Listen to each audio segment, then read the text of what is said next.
The guard at the Otomon gate did not step aside. Matsudaira Nobuyoshi had passed through this entrance to Edo Castle every morning for 15 years. The guard, a different man each day but always wearing the same Tokugawa crest, had always moved aside with a slight bow, recognizing the formal kamishimo that marked Nobuyoshi as Hatamoto, a direct retainer of the shogun. This morning, in the cool grey light just after dawn, the guard remained exactly where he stood. "Your name?" the guard asked. Nobuyoshi felt the question like a physical blow. Behind him, other samurai were approaching for the day's duties. In moments, they would witness this. He kept his voice steady. Matsudaira Nobuyoshi, Hatamoto of 800 koku. The guard consulted a ledger, running his finger down a list of names. His finger stopped, moved back up, then down again. He looked up, and his face held something Nobuyoshi had never seen directed at him before: indifference. "You're not listed for entry today." Not listed, not temporarily reassigned, not asked to wait. Simply not listed, as though the past 15 years, the past 3 generations of his family's service, had been written on water and then washed away. The guard was already looking past him to the next man approaching. Nobuyoshi stood at the gate as the spring morning brightened, while servants and lower-ranking samurai flowed around him like stream water around a stone. His hands hung at his sides. In his house in Koishikawa, his wife would be waking their children. The servants would be preparing morning rice. His household of 11 people would begin their day in a world that no longer existed. Nobuyoshi was 43 years old that spring, in the 18th year of the bunker era. His family had served the Tokugawa for 3 generations, since his grandfather had fought at Sekigahara in 1600, helping to establish the shogunate that now governed all Japan. The reward for that loyalty had been substantial, a position as Hatamoto with a stipend of 800 koku of rice per year. In practical terms, this meant that each year, Nobuyoshi's household received rice equivalent to what would feed 800 people for 12 months. Most of this rice was immediately converted to cash through merchant brokers, providing the income necessary to maintain a household befitting his station. The stipend had seemed eternal, as permanent as the stones of Edo Castle itself. It arrived in 4 quarterly instalments, delivered by officials from the shogunate's finance office to authorized rice merchants who handled the conversion and distribution. Nobuyoshi had never once needed to concern himself with the mechanisms of this exchange. The rice became money. The money paid for everything. This was simply how the world worked. His residence in Koishikawa occupied a plot of land granted by the shogunate, in a district where other Hatamoto families lived in similar compounds. The property was surrounded by a wall of dark wood, not imposing but substantial enough to mark boundaries and status. Inside, the main house contained 20 tatami rooms arranged around a central courtyard. The wood was quality hinoki cypress, aging to a warm honey colour. The tatami mats were replaced every 3 years, keeping the rice straw scent fresh and the surfaces firm. The entry hall displayed his family's swords in a stand of polished black lacquer. His grandfather's tachi, used at Sekigahara, rested above his father's katana and wakizashi. Below those, his own pair of blades, made by a swordsmith in Kyoto and purchased when he came of age. Each sword represented not merely a weapon, but a certificate of status, a physical manifestation of the right to wear them. Only samurai could wear 2 swords. The sword said, "This is who we are." The household consisted of 11 people. Nobuyoshi and his wife, Tomoe, had been married for 22 years. Their union arranged when he was 21 and she was 17. She came from another Hatamoto family of similar rank, bringing a dowry and connections that had strengthened his position. They had 3 children, their son Yoshimasa, now 19 and preparing for his own service, their daughter Ayame, 14, and learning the accomplishments necessary for an advantageous marriage, and their younger son Takeshi, only 8 years old and still receiving basic instruction in reading and martial forms. Beyond the family, the household included 5 servants. Ohatsu, the head serving woman, had been with them since Nobuyoshi's marriage.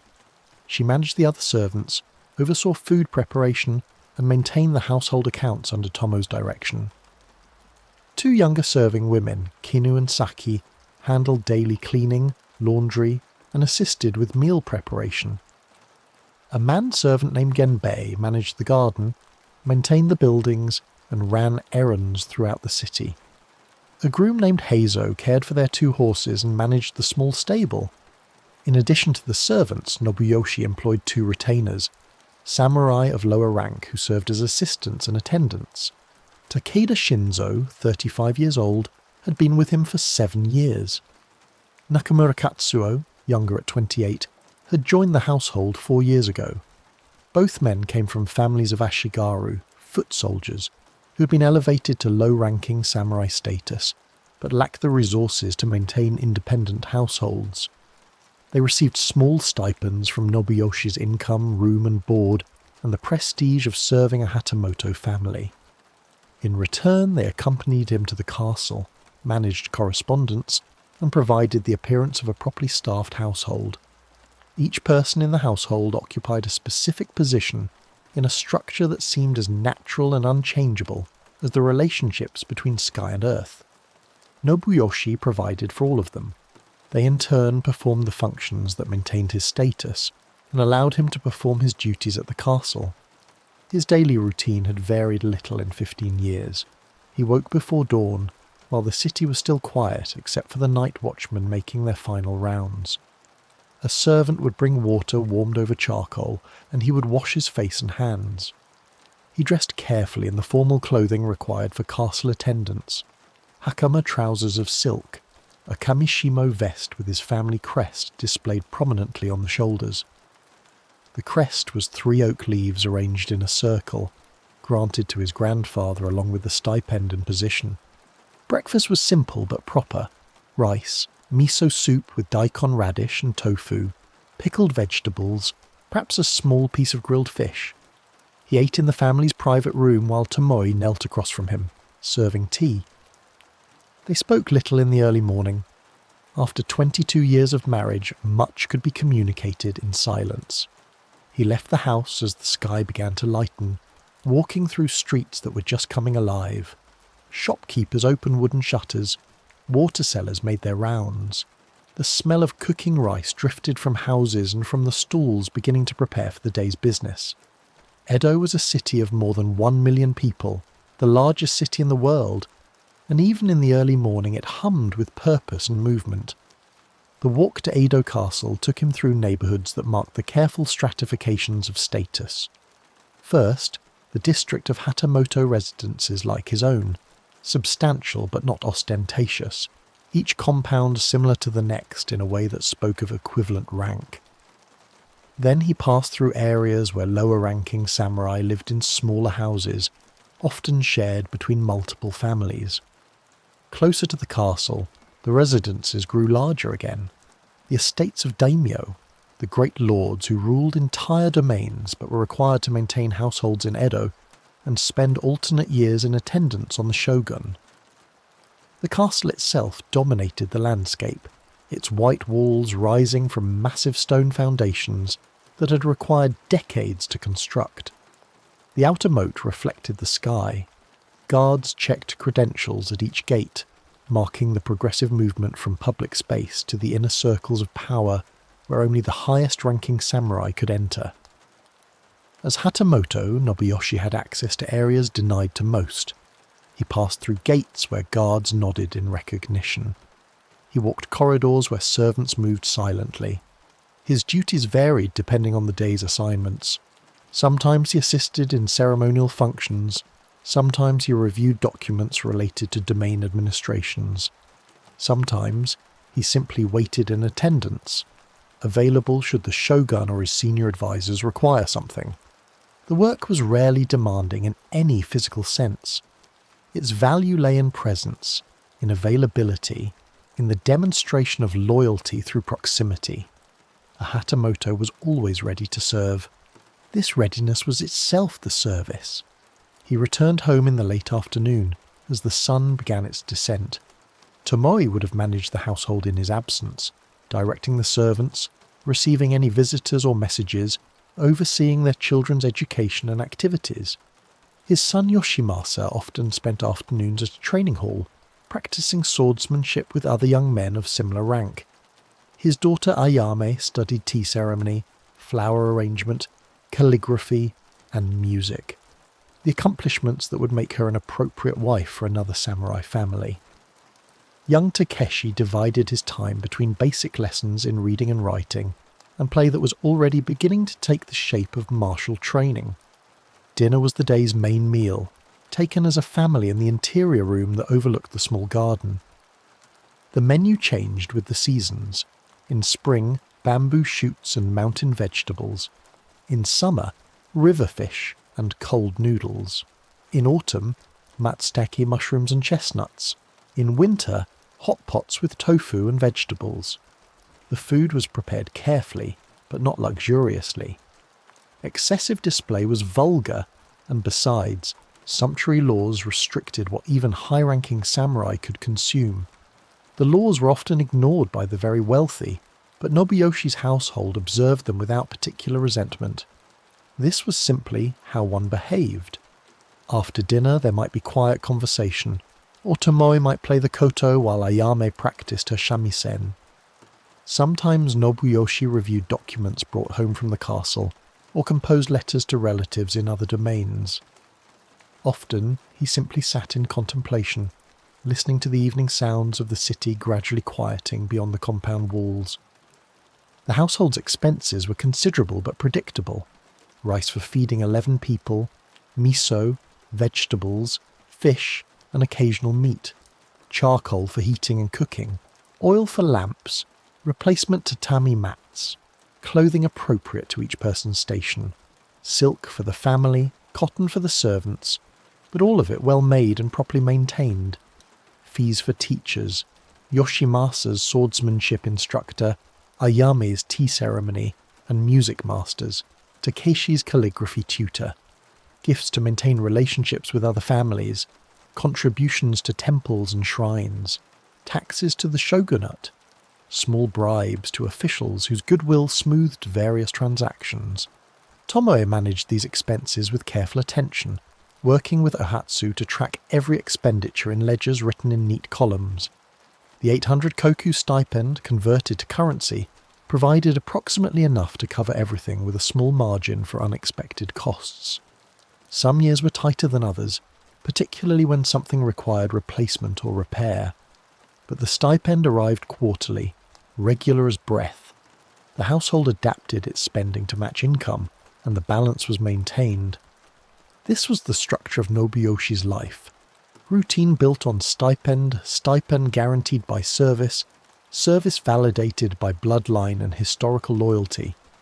Each element supported the others in a system that had functioned for more than 2 centuries. The Tokugawa peace had created this world of predictable hierarchies and reliable stipends. Samurai no longer fought wars. Instead, they administered, they attended, they maintained order through their very presence and example.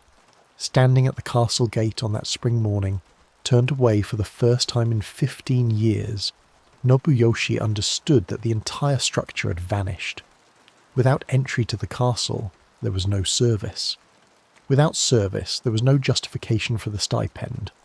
Without the stipend, there was no means to maintain the household. Without the household, there was no status. Without status, he was no longer samurai in any meaningful sense. The spring air smelled of cherry blossoms beginning to open. Other men passed through the gate, beginning their day. Nobuyoshi turned away and began the walk back to Koishikawa, to the house where his family waited, still living in the world that had existed yesterday. The Hatamoto system that had defined Nobuyoshi's life was both ancient and carefully maintained. The term itself meant bannermen, those who stood beneath the shogun's standard, direct retainers who owed their loyalty and position to no intermediary lord. In the hierarchy of Tokugawa Japan, they occupied a space above ordinary samurai but below the daimyo who governed domains. There were approximately 5,000 Hatamoto families in Edo, each receiving stipends that ranged from 100 koku to several thousand. The system had been established in the early years of the Tokugawa regime when the first shogun, Tokugawa Ieyasu, needed a reliable corps of administrators and attendants to manage the apparatus of government. He had drawn these men from families who had supported him before Sekigahara, rewarding loyalty with permanent positions and hereditary stipends. The positions passed from father to eldest son, creating dynasties of service that spanned generations. The stipend itself was paid in rice, though the rice was rarely seen by the recipient.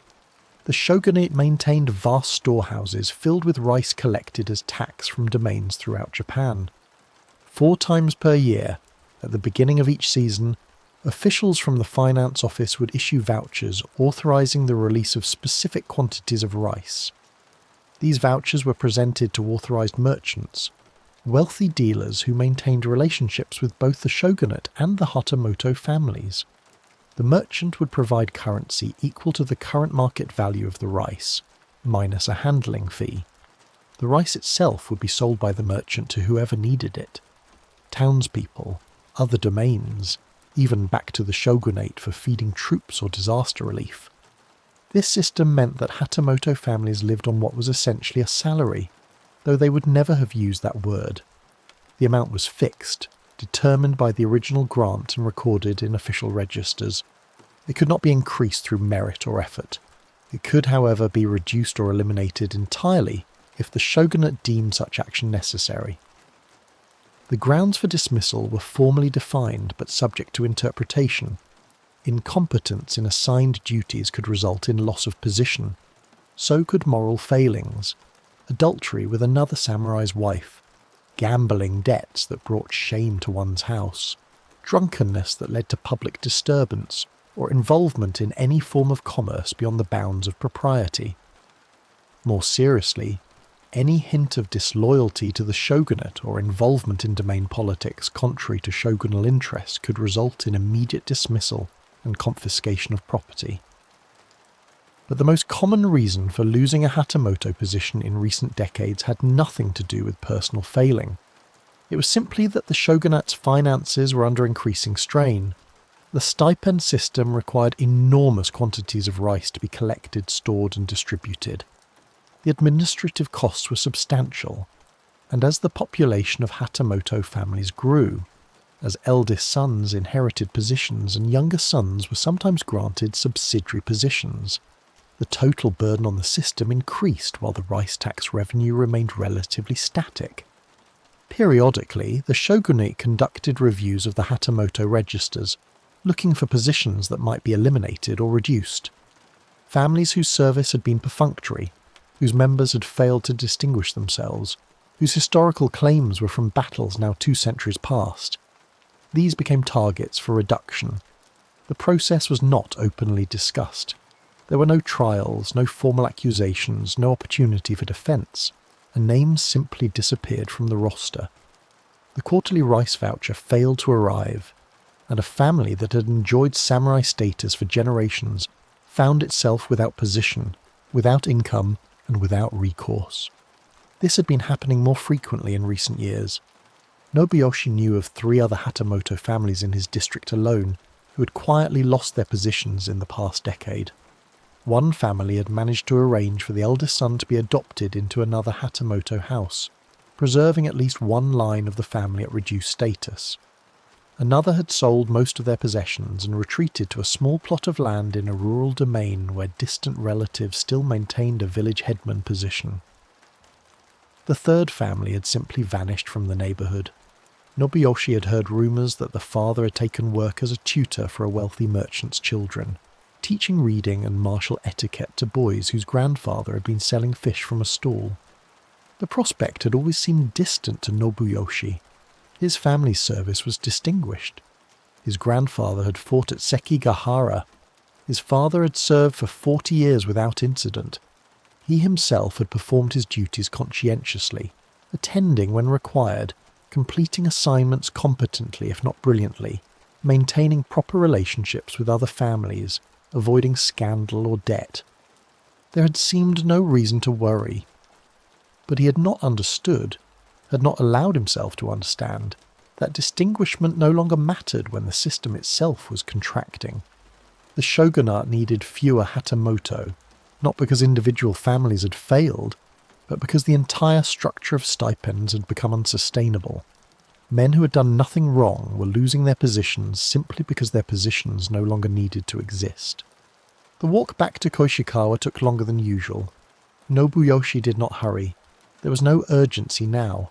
The household would continue its morning routine whether he arrived immediately or an hour later. The servants would clean, Tomo would direct activities, the children would work with their tutors.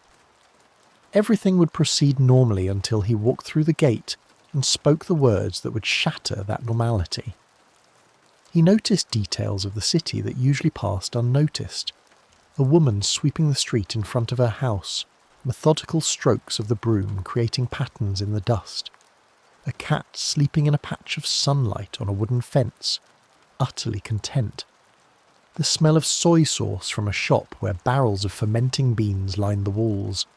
A child running past with a toy sword made of bamboo, shouting battle cries in a high voice. These were the people who made Edo function. Merchants, artisans, shopkeepers, labourers. They rose each day and performed their work, and their work generated the wealth that supported samurai families like his own. They could not wear two swords. They could not claim the social status of warriors, but their lives had a different kind of security. A merchant who worked hard and managed well could prosper. An artisan who mastered a craft could pass it to his children. Their positions were not granted by ancient loyalty or maintained by hereditary stipend. They were earned through daily effort and could not be taken away by administrative decree. Nobuyoshi had spent his entire life thinking of such people as somehow beneath him in the natural order of things.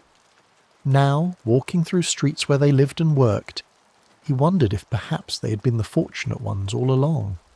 He reached his compound as the morning advanced toward midday. The gate stood open, as it always did during daylight hours, inviting and welcoming to anyone who might have legitimate business.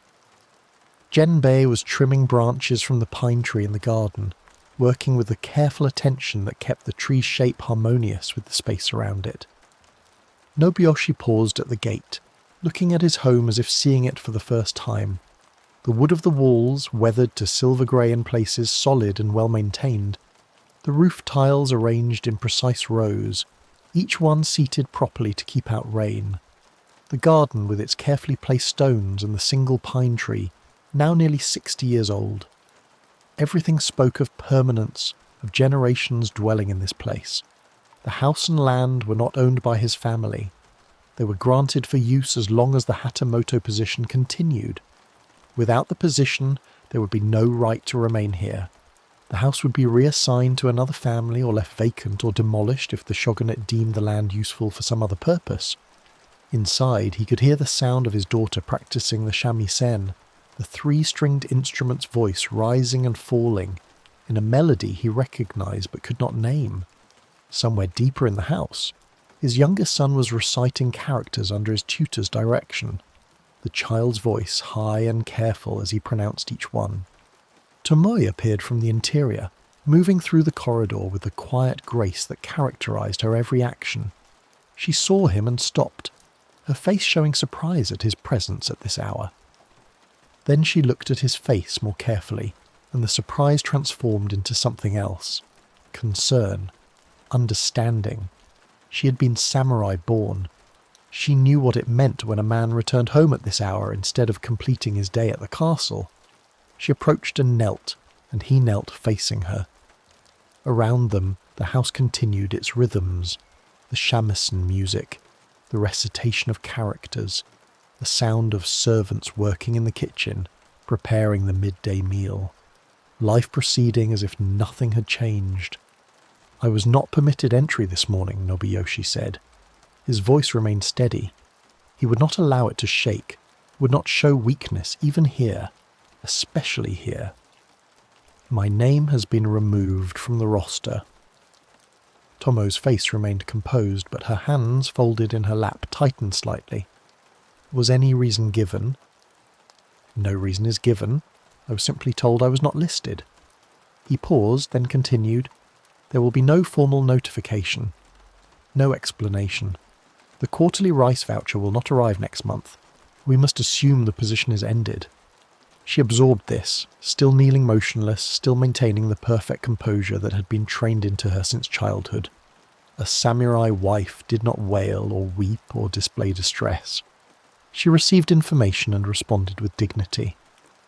"The household accounts," she said after a moment. "There is rice remaining from the last quarter's payment. If we are very careful, perhaps 3 weeks of provisions, some currency as well, though not much.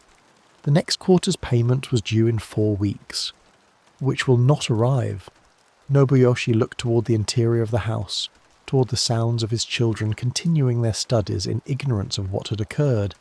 "We must make preparations." "What preparations?" Tomo's voice remained level, but the question contained layers of meaning. Preparations for what? For where? For what kind of life? "I do not yet know." It was perhaps the most difficult admission he had ever made. A samurai was supposed to know. A father and husband was supposed to have answers, to provide direction, to protect and guide.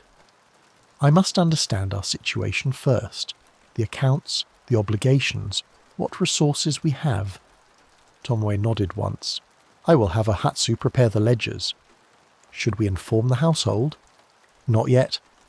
The servants will know soon enough when the next payment fails to arrive, but perhaps we can delay that awareness for a few more days. Let them continue their work without the disruption of knowing. And the children?" Nobuyoshi considered this. Yoshimasa was 19, old enough to understand and old enough to need to understand. The loss of his father's position would directly affect his own prospects. He had been preparing to seek his own Hatamoto position, relying on family connections and his father's good standing. Those preparations were now meaningless. Ayame at 14 was approaching the age for marriage. Without family position, her value as a potential bride had just disappeared. A Hatamoto family would not want her. A wealthy merchant family might, but that would mean descending into the merchant class, an almost unthinkable step. And Takeshi, only 8 years old, would grow up knowing only that his father had once been Hatamoto, but was no longer. The boy's future had just been rewritten before it had properly begun. "We will tell Yoshimasa this evening," Nobuyoshi decided. "He is old enough to need to know immediately. The younger children can wait a few more days, until we better understand what will happen." Tomo bowed her head in acknowledgement. They remained kneeling there for a moment longer, husband and wife facing each other in the corridor of their home, while the household continued around them. Then Tomo rose gracefully and moved toward the interior to prepare the ledgers, and Nobuyoshi remained kneeling alone, listening to his daughter's shamisen practice, and his son's careful recitation of characters, the sounds of a life that would soon exist only in memory. The afternoon passed in an examination of the household's financial situation. Tomoe and Ohatsu brought the ledgers to the small study, where Nobuyoshi conducted what little business required his attention. The books were meticulously maintained, each expenditure recorded in neat columns with the date and purpose noted clearly. The current quarter's rice payment had been received 6 weeks earlier. Of the rice converted to currency, approximately 60% remained. The rest had been spent on the regular expenses of the household: food, charcoal, lamp oil, servants' wages, fees for teachers, various small repairs, contributions to temples, gifts to maintain relationships with other families. There were no significant savings. The stipend had been adequate for maintaining their lifestyle, but samurai families of their rank were not expected to accumulate wealth. Commerce was beneath them, and the stipend was meant to provide exactly what was needed for proper living. The concept of saving for an uncertain future had never been relevant when the future seemed guaranteed by hereditary position. In addition to the remaining currency, the household possessed various items of value. The family swords were priceless in terms of heritage, but could be sold if absolutely necessary. Tomoe's collection of kimono represented significant value, particularly several formal garments made of quality silk with elaborate dye work. The household furnishings included some valuable pieces: lacquerware, a scroll painted by a noted artist, ceramic tea ceremony implements, All of these could be converted to currency if needed. But selling such items would be both practical necessity and social disaster. Each sale would be visible to the community, each missing item a statement of declining status. And once sold, these things could never be recovered. They represented not merely monetary value but the accumulated cultural capital of a family, the physical embodiments of taste, refinement, and social position. Nobuyoshi calculated as best he could. If they reduced expenses to the minimum, dismissed some servants, ended the children's lessons, eliminated all gifts and contributions, the remaining currency plus what could be realised from selling a few items might sustain the household for perhaps 3 months, possibly 4 if they were extremely frugal. And after that, there would be nothing. No more rice vouchers, no more income, simply the steady depletion of resources until nothing remained. He would need to find some form of work, some way to generate income. But what work could a 43-year-old man who had spent his entire adult life in ceremonial attendance at a castle possibly perform? He could read and write beautifully. He understood protocol and administrative procedure. He could compose poetry in classical forms. He was skilled with a sword in the formal keta practiced in training halls, but had never used one in actual combat. None of these skills translated into any occupation available to him. He could not become a merchant. Samurai did not engage in commerce. He could not become an artisan. He had no craft skills. He could not farm. He had never worked land. He could possibly find work as a tutor, teaching reading and martial etiquette to the children of the wealthy merchants. But such work was poorly paid, inconsistent, and required finding families willing to hire a dismissed Hatamoto, a man tainted by the shogunate's decision to remove him from service. The alternative was to abandon samurai status entirely, to give up the right to wear 2 swords, to give up the claim to warrior identity, and to enter some form of common work. But this would mean not merely personal humiliation. It would mean that his son Yoshimasa could never claim samurai status. His daughter Ayami would be unmarriageable to any samurai family. His youngest son Takeshi would grow up as a commoner. 3 generations of service to the Tokugawa would end with him. The position his grandfather had earned through bloodshed at Sekigahara would be erased as thoroughly as if it had never existed. The evening came, the household prepared for dinner as usual, the servants moved through their tasks. Tomoe directed activities with her customary quiet efficiency. The children gathered in the dining room, Yoshimasa arriving from his training hall, Ayami setting aside her shamisen, Takeshi finished with his lessons and ready to eat. They sat together as a family, as they had for countless evenings before. The meal was simple: rice, miso soup, pickled vegetables, a small piece of fish for each person. Takeshi chatted about something he had learned from his tutor, some story from the old histories about a warrior who had fought 50 men single-handed. Ayami ate quietly, her movements precise and graceful, as befitted a young woman of her training. Yoshimasa ate with the focused attention of a young man who had spent the afternoon in physical training. Only Tomo ate nothing, merely moving food around her bowl while her eyes rested on each child in turn, as if memorizing them. And Nobuyoshi watched them all, his family, his household, the people who depended on him for everything, and wondered how he could possibly tell them that the world they knew had ended. After the meal, after the younger children had been sent to their rooms, Nobuyoshi asked Yoshimasa to remain. His son sat across from him in the small study, his face curious but not yet concerned. At 19 he was nearly grown, his shoulders broadening with training, his features still holding some softness of youth, but beginning to show the angles of manhood. "I must tell you something that will change your understanding of our situation," Nobuyoshi began.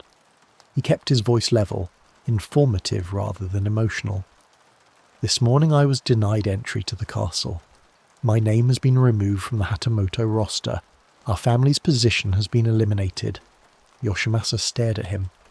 The young man's face went through a series of expressions: confusion, disbelief, dawning comprehension, shock, and finally something that looked like fear.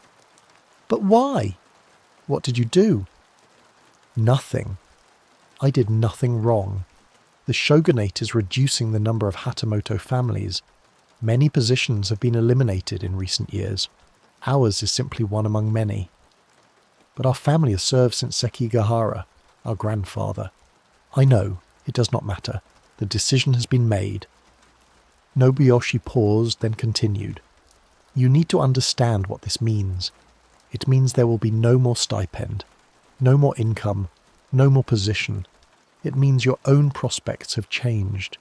You are preparing to seek a Hatamoto position yourself, relying on family connections and my standing. That is no longer possible. Yoshimasa sat very still.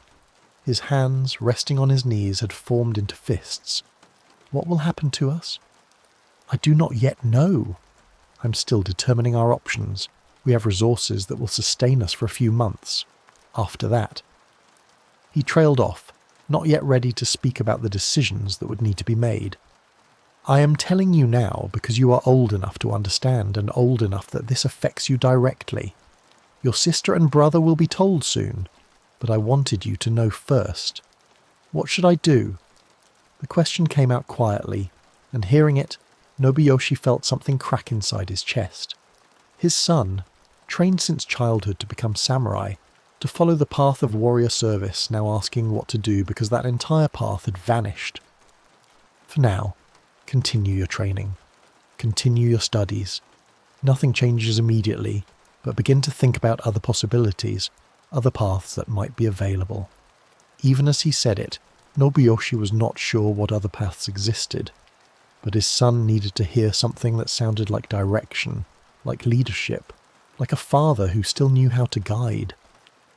Yoshimasa bowed his head. When he looked up again, his eyes were damp, but his face was controlled. I understand. Thank you for telling me. The young man rose and left the room, his movements stiff with the effort of maintaining composure. Nobuyoshi remained alone in the study, looking at the ledgers spread across the desk, at the columns of numbers that told the story of a household that had existed and would soon cease to exist in any recognizable form. Outside, night had fallen completely. The sounds of the city had quieted to the occasional bark of a dog, the call of night watchmen making their rounds, the distant sound of wooden clappers marking the hour. In the darkness, Nobuyoshi could hear his own breathing, steady and calm, while inside his chest his heart beat with a rhythm that felt like panic carefully suppressed. The first day of his new life had ended. Tomorrow would bring the second day, and the day after that the third, and each day would move him further from the life he had known and closer to a future he could not yet see. But tonight, in this moment, he was still in his house, still surrounded by his family, still occupying the space of a Hatamoto, even if the position itself no longer existed. He sat in the darkness and listened to the house settling into sleep around him, and tried to prepare himself for what would come. Morning came with the same quiet certainty as always.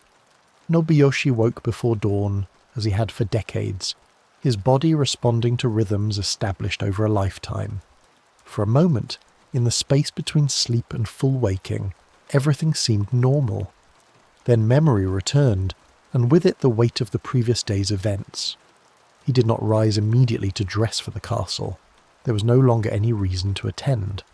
Instead, he lay on his futon, listening to the sounds of the household beginning to wake around him. Tomo stirred beside him, her breathing changing as she too returned to consciousness. Neither of them spoke. Eventually the demands of the day required movement. Nobuyoshi rose, washed his face in the basin of water Ohatsu had left outside the door, and dressed in simple clothing rather than the formal kamishimo. The difference felt strange. For 15 years, the early morning ritual had involved the careful donning of ceremonial garments. Now he wore only a plain kimono and hakama, appropriate for remaining at home. Breakfast was quiet. Young Takeshi asked why his father was still at home, and Tomo distracted the boy with questions about his lessons. Ayame ate in silence, her eyes flickering between her parents' faces as if trying to understand what remained unspoken. Yoshimasa did not appear for the morning meal, and when Nobuyoshi asked, Tomoe said simply that their oldest son had left before dawn to go to his training hall. After breakfast, Nobuyoshi retreated to his study. He needed to make inquiries to understand exactly what had happened and whether there was any possibility of appeal or reversal. But he was uncertain how to begin. One did not simply show up at the castle and demand explanations. One did not send letters to senior officials asking them to justify administrative decisions. He decided to seek information from someone who might understand the situation better than he did. Okuda Masahiro was a Hatamoto of slightly higher rank, 1,000 koku, whose compound was 3 streets away. Nobuyoshi had known him for more than a decade, and while they were not intimate friends, they maintained cordial relations and occasionally exchanged visits. The walk to Okuda's residence took only a few minutes. Nobuyoshi found himself noticing the other Hatamoto compounds he passed, wondering which of them might soon experience what his family was experiencing. The houses looked solid and permanent, but he now knew that appearances meant nothing when the shogunate decided to contract the system. At Okuda's gate, he announced himself to the servant who answered. After a brief wait, he was invited inside and led to a receiving room, where Okuda knelt on a cushion, his face carefully neutral. Matsudaira-san, Okuda said, performing the appropriate bow. This is an unexpected visit. Please, sit. Nobuyoshi sat and accepted tea when it was offered. For a few moments they exchanged the standard courtesies about weather, health, and family. Then Nobuyoshi set down his teacup and spoke directly. I was denied entry to the castle yesterday morning. My name has been removed from the roster. I'm seeking to understand what has occurred and whether there is any recourse. Okuda's face remained neutral, but something in his eyes suggested he had already known this information. I see. I'm sorry to hear this. Do you know why this has happened? Nobuyoshi kept his voice even, requesting information rather than displaying emotion. Okuda was silent for a moment, clearly weighing how much to say. Finally he spoke carefully. There has been a review of the Hatamoto registers. The shogunate's finance officials have determined that a reduction in positions is necessary. My understanding is that approximately 300 families are being removed from the roster over the next several months. 300 families. The number struck Nobuyoshi like a physical blow, though he did not allow his face to show it. 300 families, each one built around a position that had seemed permanent, each one now facing what his family faced. On what basis were these families selected, he asked. The criteria are not public, but... Okuda paused again, then continued. From what I have heard through informal channels, the selections were based on a combination of factors. Length of service? Yes. But also recent performance, connections to senior officials, and frankly, whose positions could be eliminated with the least political consequence. Nobuyoshi absorbed this. His family's service was long, but his own performance had been merely adequate. He had no strong connections to senior officials, and his position's elimination would indeed have little political consequence. He was exactly the kind of family the shogunate could remove without creating significant disturbance. Is there any possibility of appeal? He asked. Okuda's expression became even more carefully neutral. No, the decisions are final. To appeal would be to question the shogunate's judgment, which would be... He did not need to finish the sentence. Unthinkable. Dangerous. An invitation to even worse consequences. I see. Nobuyoshi sat with this information for a moment. What happens to the families who are removed? That varies. Some have resources or connections that allow them to maintain status in other ways. Some find positions in domains outside Edo, though usually at significantly reduced rank. Some. Again, he trailed off. Some abandon samurai status entirely, Nobuyoshi completed the thought. Okuda inclined his head slightly, acknowledging the truth without speaking it directly. They sat in silence for a moment. Then Okuda spoke again, his voice lower. Matsudaira-san, I will speak plainly, though this conversation must remain between us. The situation is difficult, and I cannot offer much assistance. The association with families who have been removed is problematic. Other Hatamoto families cannot appear to question the shogunate's judgment by maintaining close relationships with those who have been dismissed. I am sorry, but I must be careful. Nobuyoshi understood. Okuda was telling him that their cordial relationship was ending, that visits like this one would not be welcome in the future, that the social connections Nobuyoshi had built over 15 years were now liabilities for anyone who maintained them. He was being quietly but clearly informed that he was now untouchable. I understand, Nobuyoshi said. Thank you for speaking with me. He rose, performed the appropriate bow, and left before the awkwardness could deepen. Walking back to his own compound, Nobuyoshi felt the social fabric of his life unravelling. If Okuda, merely a cordial acquaintance, was distancing himself so quickly, what would happen with closer relationships? Would his son's training hall continue to accept Yoshimasa? Would his daughter's tea ceremony teacher continue to provide lessons? Would the merchant who had handled their rice conversions continue to offer his services? At home, he found Tomo in the garden, supervising Genbei's work on the pine tree. She saw him approaching and rose, moving to meet him at the edge of the garden. I spoke with Okuda, Nobuyoshi said quietly. Approximately 300 families are being removed from the Hatamoto roster. The decisions are final. There is no appeal, and he made clear that continuing association with our family would be problematic for him. Tomoe absorbed this without visible reaction. After a moment, she said, "We have received a message from Ayame's tea ceremony teacher. She sends her regrets, but she will no longer be able to continue lessons. An unexpected scheduling conflict," she says. "And Yoshimasa?" Nobuyoshi asked. "He has not yet returned from the training hall, but I expect we will hear similar news when he does." They stood together in the garden, looking at the pine tree that had stood here since Nobuyoshi's grandfather had planted it 60 years ago. The tree had been here before Nobuyoshi was born. It would be here long after his family had left this place. That continuity, which had once seemed like a source of stability, now felt like a rebuke. The tree would remain while they would be erased. "We need to begin making decisions," Tomo said. Her voice was steady, practical. This was how she approached difficulty, by identifying what needed to be done, and doing it without excessive emotion. The servants must be informed soon. Some of them will need to seek new positions, which will take time. The longer we delay, the harder it will be for them. "Yes," Nobuyoshi agreed. "We should speak with them this evening." "And the children?" "Ayame and Takeshi must be told today. There is no longer any point in delaying. They will hear things regardless, and it is better that the information comes from us." Tomoe nodded. Then she spoke again, her voice even quieter. "My father may be able to help us. My family's position is secure. He is higher rank than you were, and his connections are stronger. Perhaps he could find something for Yoshimasa at least, or help with Ayame's marriage prospects." Nobuyoshi considered this. Tomoe's father was indeed higher ranking, a Hatamoto of 1500 koku with better connections at the castle. But asking for his help would mean admitting failure to his father-in-law, a man who had been sceptical about the marriage match from the beginning. It would mean placing themselves in a position of obligation and dependence. Still, for his children's sake, pride might need to be set aside. "Write to him," Nobuyoshi said. "Explain the situation.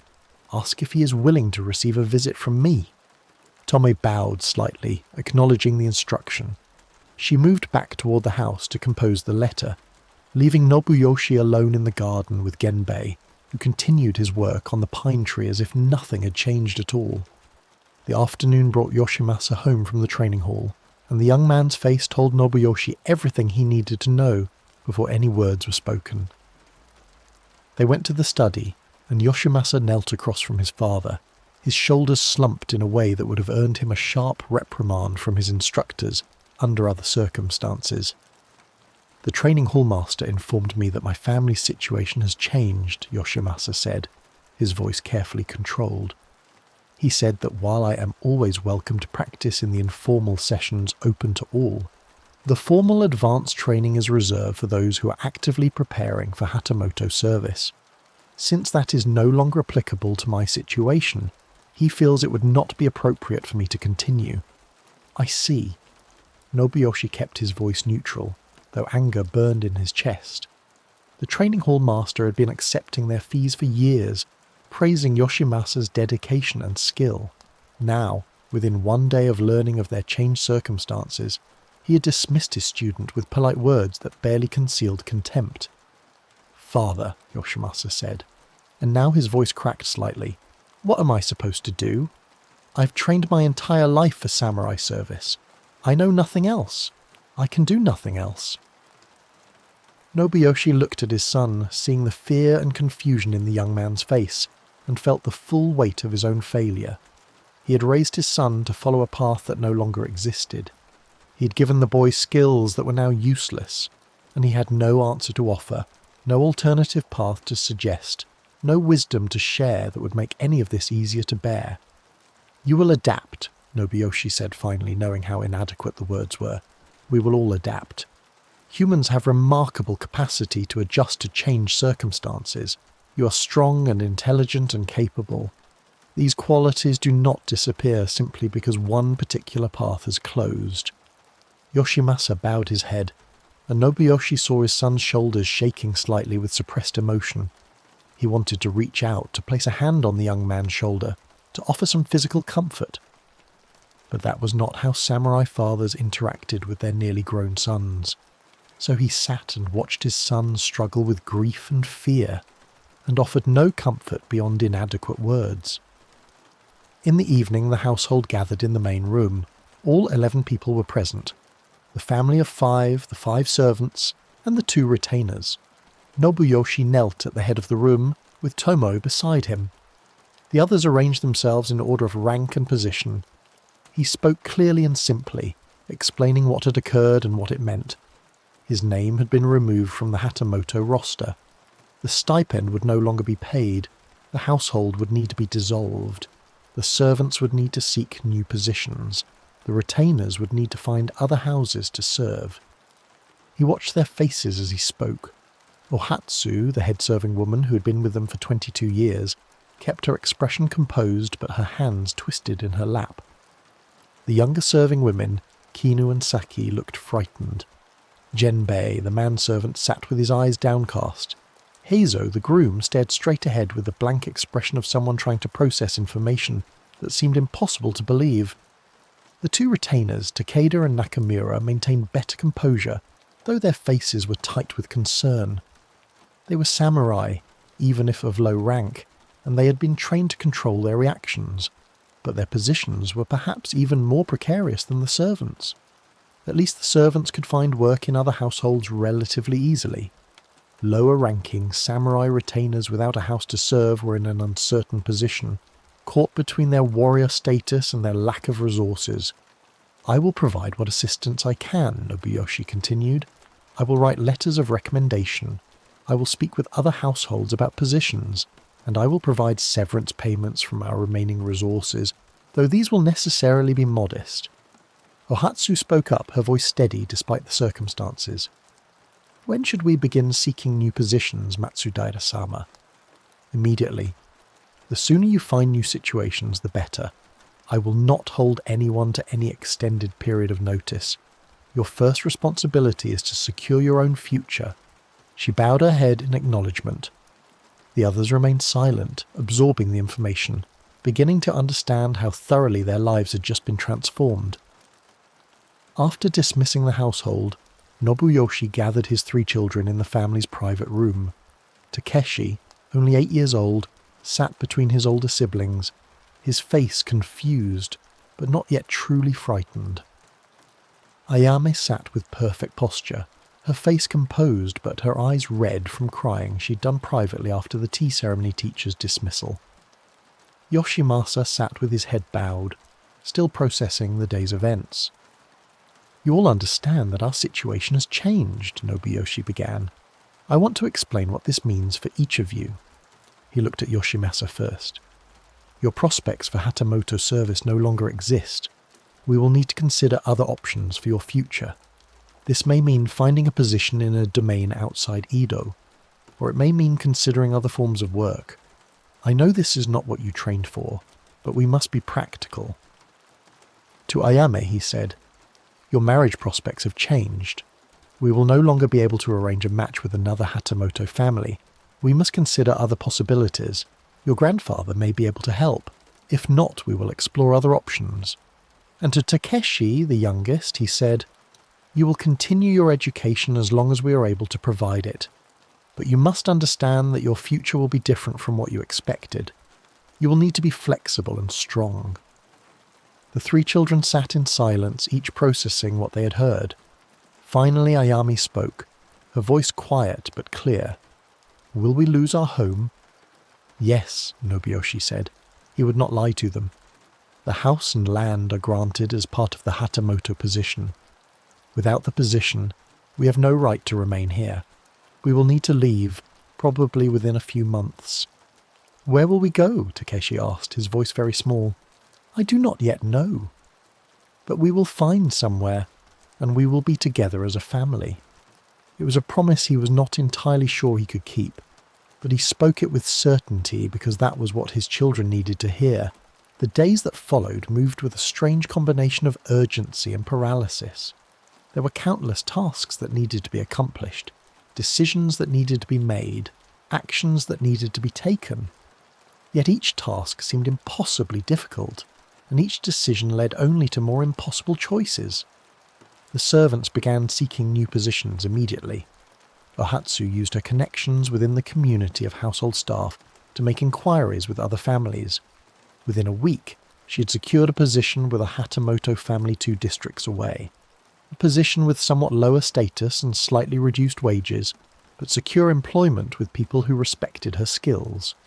She would leave at the end of the month. Kinu and Saki, the younger serving women, also found positions relatively quickly. Kinu would work in a wealthy merchant household, and Saki in the household of a mid-ranking samurai. Both positions paid less than what Nobuyoshi had provided, but both were viable situations. Genbei, the manservant, had more difficulty. His skills were general rather than specialized, and there were many men seeking such work. He continued to come to the house each day, maintaining the garden and buildings while he searched for new employment, his movements becoming increasingly anxious as the days passed without success. Heiso, the groom, found work at a stable that rented horses to travellers and merchants. It was not household service, but it was employment, and he took it gratefully. The two retainers faced the most difficulty. Takeda Shinzo, the older of the two, began making inquiries with other Hatamoto families about positions as a retainer. But the response was discouraging. Most households that could afford retainers already had them, and those positions rarely opened up. More problematically, association with a dismissed Hatamoto family made him an unattractive candidate. Several families indicated politely but clearly that they were not interested. Nakamura Katsuo, younger and less experienced, had even fewer prospects. After 2 weeks of inquiries producing no results, he began to consider more drastic options. He spoke with Nobuyoshi about the possibility of abandoning samurai status entirely and seeking work as a merchant's clerk or bookkeeper. The suggestion was made with visible shame, but also with pragmatic recognition that pride could not pay for food and shelter. Meanwhile, the household's financial situation became increasingly urgent. The remaining resources from the last quarter's stipend were depleting rapidly. Nobuyoshi had provided severance payments to the departing servants, reduced but still representing significant expenditures. The ongoing costs of maintaining the household, even a reduced household, continued. Food, charcoal, lamp oil, basic necessities. Each day brought the account balance lower. Nobuyoshi began the process of selling possessions. He started with items that were valuable but not personally significant. A pair of decorative vases, some formal serving dishes that were rarely used, a scroll painting that had hung in the guest room. He worked through a merchant broker who specialised in such transactions, accepting prices that were certainly lower than fair market value, but represented immediate currency.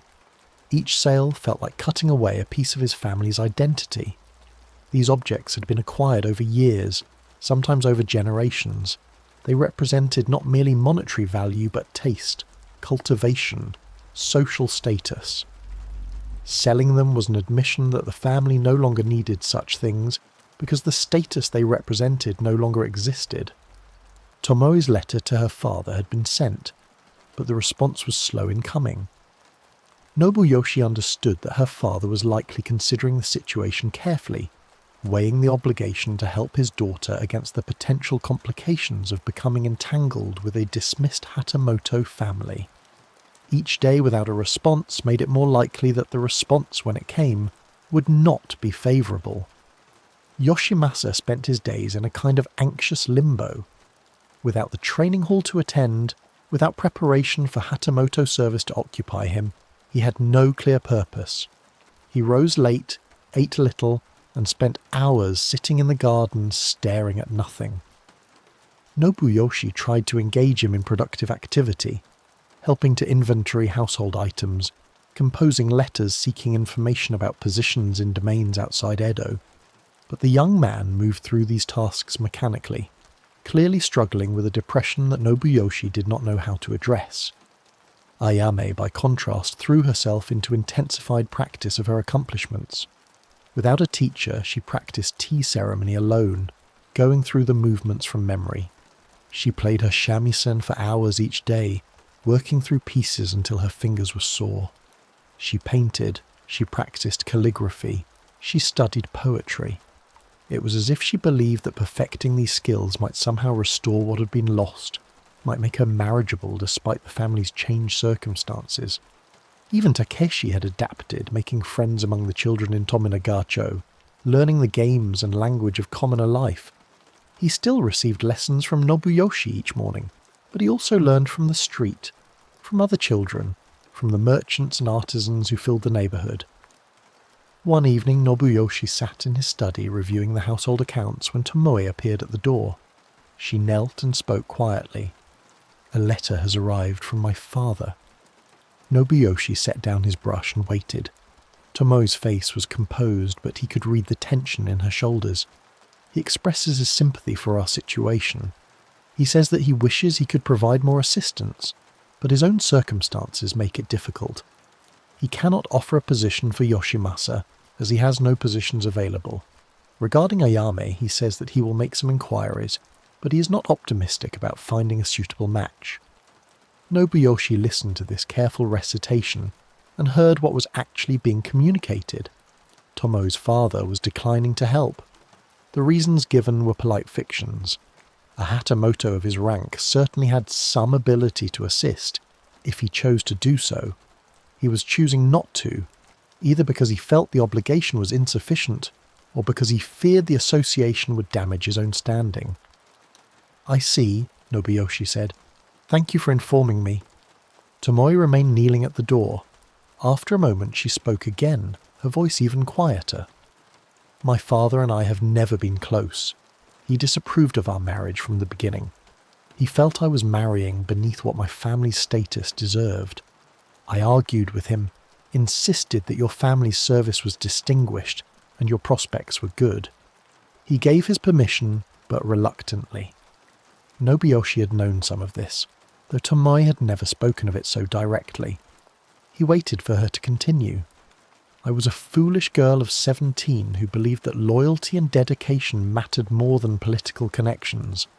I was wrong, and now my father is proving it. He is not refusing to help because he cannot. He is refusing because he was right and he wants me to acknowledge it."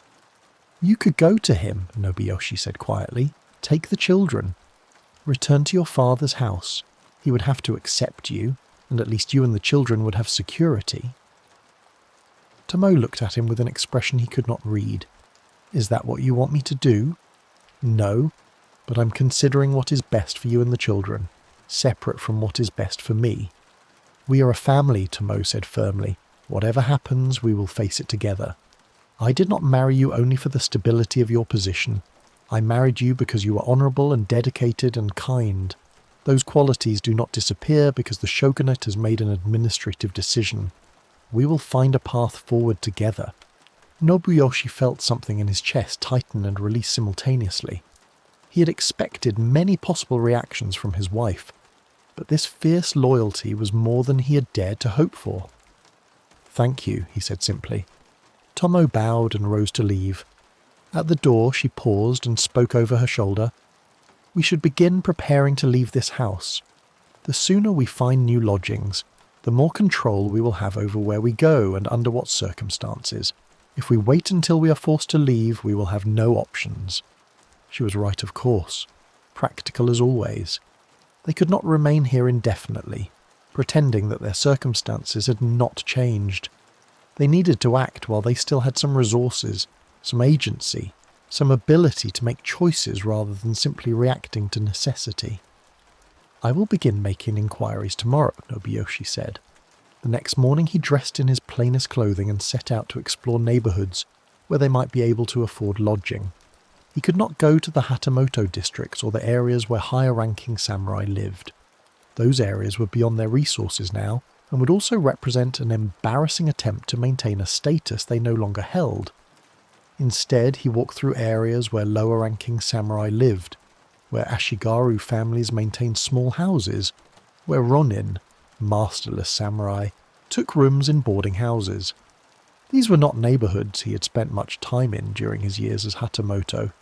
They were the marginal spaces of samurai society, where people who still claimed warrior status but lacked secure positions or adequate income scraped by as best they could. The houses were smaller, often shared between multiple families. The buildings were less well maintained, with weathered wood and worn tatami. The streets were narrower, less regularly cleaned. The people he passed wore clothing that was clean but faded, carefully maintained but showing signs of many repairs. This was the world he was about to enter. Not the merchant class, he could not yet contemplate that step down, but the lower reaches of samurai society, where status was maintained through claim and appearance, rather than through position and stipend. He made inquiries at several lodging houses. The rooms available were small, often just 2 or 3 tatami mats for a family. The monthly rent was much lower than what he'd been used to thinking of as housing costs, but even these modest rents would strain their dwindling resources. And the thought of his family of 5 crowded into 2 rooms, sharing kitchen and washing facilities with other families, was almost physically painful to contemplate. Still, he took notes on several possibilities. He would need to discuss options with Tomo, and they would need to make a decision soon. Every week they delayed was another week of expenses in their current house, another week of watching their resources drain away. Walking back toward Koishikawa, Nobuyoshi found his path taking him past a temple he had sometimes visited over the years. He paused at the gate, then entered the grounds. The temple garden was quiet, carefully maintained, peaceful in a way that his mind had not been in weeks. He sat on a bench beneath a cherry tree, its blossoms now fully open and beginning to fall in the spring breeze. Pink petals drifted down around him, settling on his shoulders and lap. He watched them fall and thought about impermanence, about how things that seemed solid and eternal could vanish like cherry blossoms in the wind. A priest approached, an older man with a lined face and gentle eyes. "You're troubled," the priest observed, not as a question but as a statement. "Yes," Nobuyoshi admitted. There seemed no point in pretending otherwise. "Would you like to speak of it?" Nobuyoshi found himself relating the whole story. The denial at the castle gate, the elimination of his position, the dissolution of his household, the uncertain future facing his family. The words poured out in a way they had not with anyone else, not even with Tomo. Perhaps it was easier to speak honestly with a stranger, someone who had no stake in his status or his pride. The priest listened without interrupting. When Nobuyoshi finished, they sat together in silence for a while, watching cherry petals fall. "The Buddha teaches about impermanence," the priest said finally. "All things arise and pass away. Your position arose from circumstances in the past. Now those circumstances have changed, and the position has passed away. This is neither good nor bad. It is simply the nature of all conditioned things." "That is easy to say when you have not lost everything," Nobuyoshi said. then immediately regretted the bitter tone. But the priest did not take offence. He smiled slightly. "I have lost many things in my life. I was once a samurai myself, of higher rank than you were. I had a family, a position, a future that seemed certain. All of it was taken from me through circumstances I did not control and could not prevent.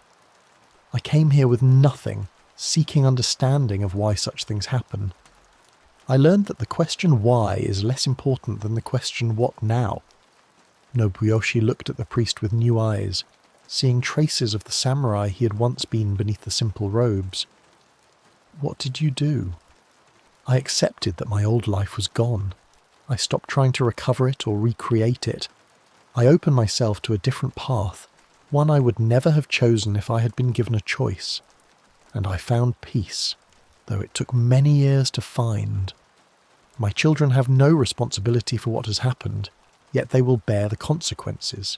How is that just? It is not just. Life is not just. Children inherit the consequences of their parents' circumstances, good and bad, deserved and undeserved. Your children will face difficulty because of what has happened, but they will also learn strength, adaptability and resilience. These are valuable gifts, even if they come wrapped in hardship." Nobuyoshi sat with this thought. He could not yet accept it fully, but it offered a perspective that was less suffocating than his current state of mind. "You will find a way forward," the priest said. "Not the way you expected, but a way nonetheless. The path is never as clear as we want it to be. We walk it one step at a time, responding to what each step reveals." They sat together for a while longer, not speaking, just being present in the moment. Finally, Nobuyoshi rose, bowed his thanks, and left the temple grounds. His situation had not changed. His problems remained unsolved, but something in his chest felt slightly less tight, as if the priest's words had created a small space for breathing that had not been there before. The household began to fracture in small increments. Ohatsu departed at the end of the month, and her absence was felt immediately in the way daily routines became slightly more chaotic. Tomoe took over more of the household management directly, with Kinu and Saki assisting, but the smooth functioning that Ohatsu had provided was not easily replicated. Meals became simpler. Without Ohatsu's skilled planning and preparation, the food was adequate but less carefully prepared. Rice, miso soup, pickled vegetables, sometimes fish, sometimes tofu, but without the seasonal variations and careful presentation that had characterized their previous meals. They ate to sustain themselves rather than as a ritual of family togetherness. Genbei continued to come to the house each day, still without having found new employment. He worked in the garden with increasing desperation, keeping everything immaculate, as if perfection in his duties might somehow make his value undeniable to potential employers. Nobuyoshi knew he should tell the man to stop coming, to save his energy for seeking work elsewhere. But he could not bring himself to dismiss someone who so clearly needed the fragment of purpose that the garden work provided. Heizo had already left for his new position at the stable. The horses were sold and the small stable building stood empty. This felt like a significant loss to Nobuyoshi. He had never been a particularly skilled rider, but the presence of horses had been a marker of status, a statement that his household was prosperous enough to maintain such animals. Their absence was one more visible sign of decline. Takeda and Nakamura, the two retainers, continued to reside in the compound, but the relationship had become awkward. They were no longer really serving Nobuyoshi in any meaningful sense, but they had not yet found other positions. They occupied a strange liminal space, technically still part of the household, but increasingly disconnected from it. The compound itself began to show signs of neglect. Small repairs that would normally have been attended to immediately were left undone. A broken roof tile, a torn paper screen, a gate that no longer latched properly. These were minor things individually, but accumulated they created an impression of a household in decline, a place that was no longer really being maintained because there was no point in maintaining what would soon be abandoned. Nobuyoshi spent his days in activities that felt simultaneously urgent and pointless. He composed letters to distant relatives in other domains, explaining the situation and inquiring about possible positions or opportunities. Most of these letters received no response. A few received polite replies expressing sympathy, but offering no practical assistance. He visited merchant brokers to sell more household items, a set of formal lacquerware, some of Tomo's nicer kimono, not her best ones, but secondary garments that were still valuable, books from his personal collection, including some relatively rare texts on history and classical poetry. Each sale brought in currency that immediately went to pay for food, charcoal, and other necessities. The house was being slowly stripped of everything that made it a home. He continued his daily instruction of Takeshi, teaching the boy to read and write with the same careful attention he had always brought to the task. This felt important, a way of maintaining some continuity for his younger son. The boy was too young to understand the full implications of their situation, and Nobuyoshi wanted to preserve that innocence for as long as possible. Yoshimasa emerged from his depression slowly. Nobuyoshi set him tasks, helping to inventory household items for sale, researching positions in various domains, copying letters to relatives and officials. The young man performed these duties mechanically at first, but gradually seemed to find some stability in having specific work to do. He also began practicing swordsmanship again, not at the training hall but alone in the garden, working through kata with fierce concentration as if physical discipline might restore some sense of control over his life. Ayame continued her solitary practice of the accomplishments meant to make her marriageable, but as weeks passed without any prospects emerging, her efforts took on a quality of desperation. She would practice the same tea ceremony movements over and over, striving for a perfection that could never be perfect enough to overcome the stain of her family's disgrace. One evening Nobuyoshi found her sitting in her room, her shamisen lying silent beside her, tears streaming down her face. "I will never marry," she said when she noticed him at the door. "No samurai family will want me, and I cannot imagine marrying into a merchant house. I do not know how to be anything other than what I was trained to be." Nobuyoshi knelt beside his daughter. He wanted to tell her that everything would be fine, that they would find an appropriate match for her, that her fears were unfounded. But he could not lie to her. "Your life will be different from what you expected," he said instead, "but different does not mean worthless. You are intelligent, accomplished, and strong. These qualities will serve you well regardless of what path your life takes." "But what path? What am I supposed to do?" The question came out as almost a wail, the composed young lady breaking down into the frightened girl beneath. "I do not know yet. We are all trying to answer that question, but we will answer it together, as a family. You're not alone in this." Ayame leaned against him, something she had not done since she was a small child. He put his arm around her shoulders and let her cry, offering no solutions because he had none to offer, but providing presence and the assurance that she was not facing this alone. The financial situation reached a critical point near the end of the second month since the dismissal. Nobuyoshi reviewed the accounts with Tomoe and had to face facts he'd been avoiding. At their current rate of expenditure, they had perhaps 3 more weeks of resources. After that, there would be nothing. They needed to leave the house immediately. They needed to find cheaper lodging, reduce their expenses to the absolute minimum, and Nobuyoshi needed to find some form of income, no matter how modest or how humiliating to his samurai pride. He had identified a lodging house in the lower-ranking samurai district that had rooms available. It was not a place he would have looked at twice in his previous life.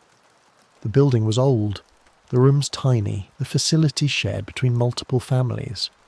But the rent was approximately 1/5 of what maintaining their current house cost, and it was a place where they could live while they figured out what came next. "We should inform the children," Tomo said. "They need time to prepare themselves." That evening they gathered the family again. Nobuyoshi explained that they would be leaving the house at the end of the month. They would be moving to a lodging house in a different district. The space would be much smaller. They would need to reduce their possessions to what could fit in the new space. Each person should consider carefully what they truly needed to keep and what could be sold or given away. Takeshi cried, not understanding why they had to leave the only home he had ever known. Ayame accepted the news with visible despair, as if this was simply one more confirmation that her life was collapsing. Yoshimasa's jaw tightened, but he nodded in acceptance. At 19, he was beginning to understand that acceptance of unwelcome reality was a necessary skill for survival. The final weeks in the house became a process of systematic dismantling. They sorted through possessions, dividing them into categories: essential items to be kept, valuable items to be sold, and things to be given away or simply left behind. Each decision was painful in its own way. Nobuyoshi's swords presented a particular dilemma. The swords were family heirlooms, passed down through 3 generations. They were also valuable, worth enough money to sustain the family for months. Selling them would solve immediate financial problems, but would also represent the ultimate abandonment of samurai identity. Only samurai could wear 2 swords. If he sold his swords, he was admitting that he was no longer samurai in any meaningful sense. He did not sell them, not yet. Instead, he had them carefully wrapped and stored among the possessions they would take to the new lodging. As long as he kept the swords, he could tell himself that he was still samurai, still maintaining his identity, even if the substance of that identity had been stripped away. Most of Tomo's extensive collection of kimono was sold. She kept only a few garments, enough for basic wear, plus 1 formal kimono that might be needed for some important occasion they could not yet imagine. Watching her sort through the beautiful garments, setting aside pieces that represented years of careful selection and significant expense, Nobuyoshi felt the weight of what she was sacrificing for their collective survival. The furniture, the decorative items, the household implements, almost everything was sold or given away. They would take only the most essential items to the new lodging: bedding, basic cooking implements, a few changes of clothing, the family swords, some books and writing materials.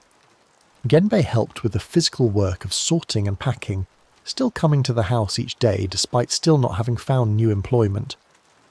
On the last day before they moved, Nobuyoshi gave him a final payment, more than was strictly required, and a letter of recommendation. The man's eyes filled with tears as he bowed his thanks, and Nobuyoshi felt ashamed that he could not do more.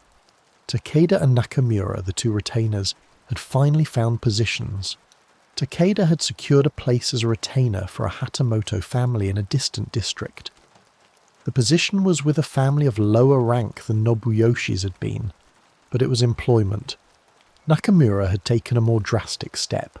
He had abandoned samurai status and accepted work as a clerk in a merchant's business. He spoke of this with visible shame, but also with pragmatic acceptance that it was better than starvation. On their final evening in the house, the family sat together in the nearly empty main room. Most of their possessions had already been moved or sold. The room echoed in a way it never had before, the absence of familiar things making the space feel simultaneously larger and more confining. They did not speak much. There was little to say that had not already been said. Instead, they sat together, a family of 5 people who were about to begin a new chapter of their lives in circumstances they could not have imagined just 2 months earlier. Tomorrow they would move to the lodging house. Tomorrow they would begin to discover what it meant to live without position, without security, without the structures that had defined their entire existence. But tonight, they were still here, in this house that 3 generations of their family had occupied, sitting together in the space that had been home.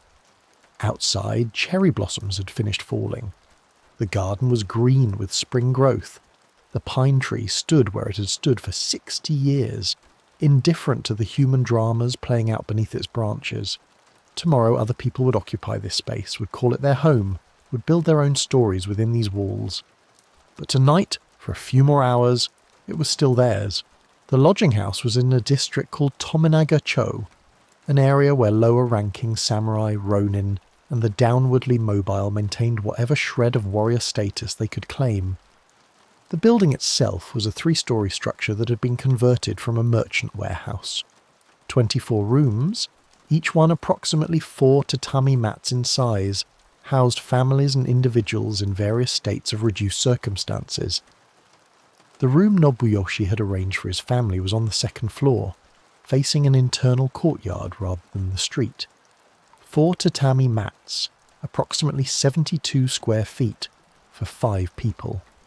The room contained nothing but the woven straw mats on the floor.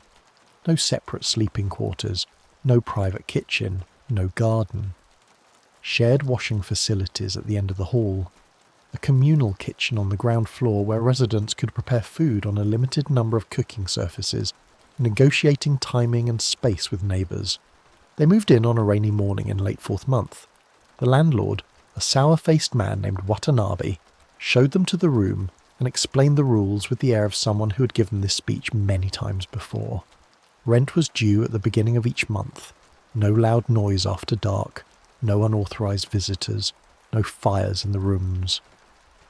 Disputes between tenants would result in eviction of both parties. Nobuyoshi paid the first month's rent and received a token, a wooden chip with the room number burned into it, that served as proof of occupancy.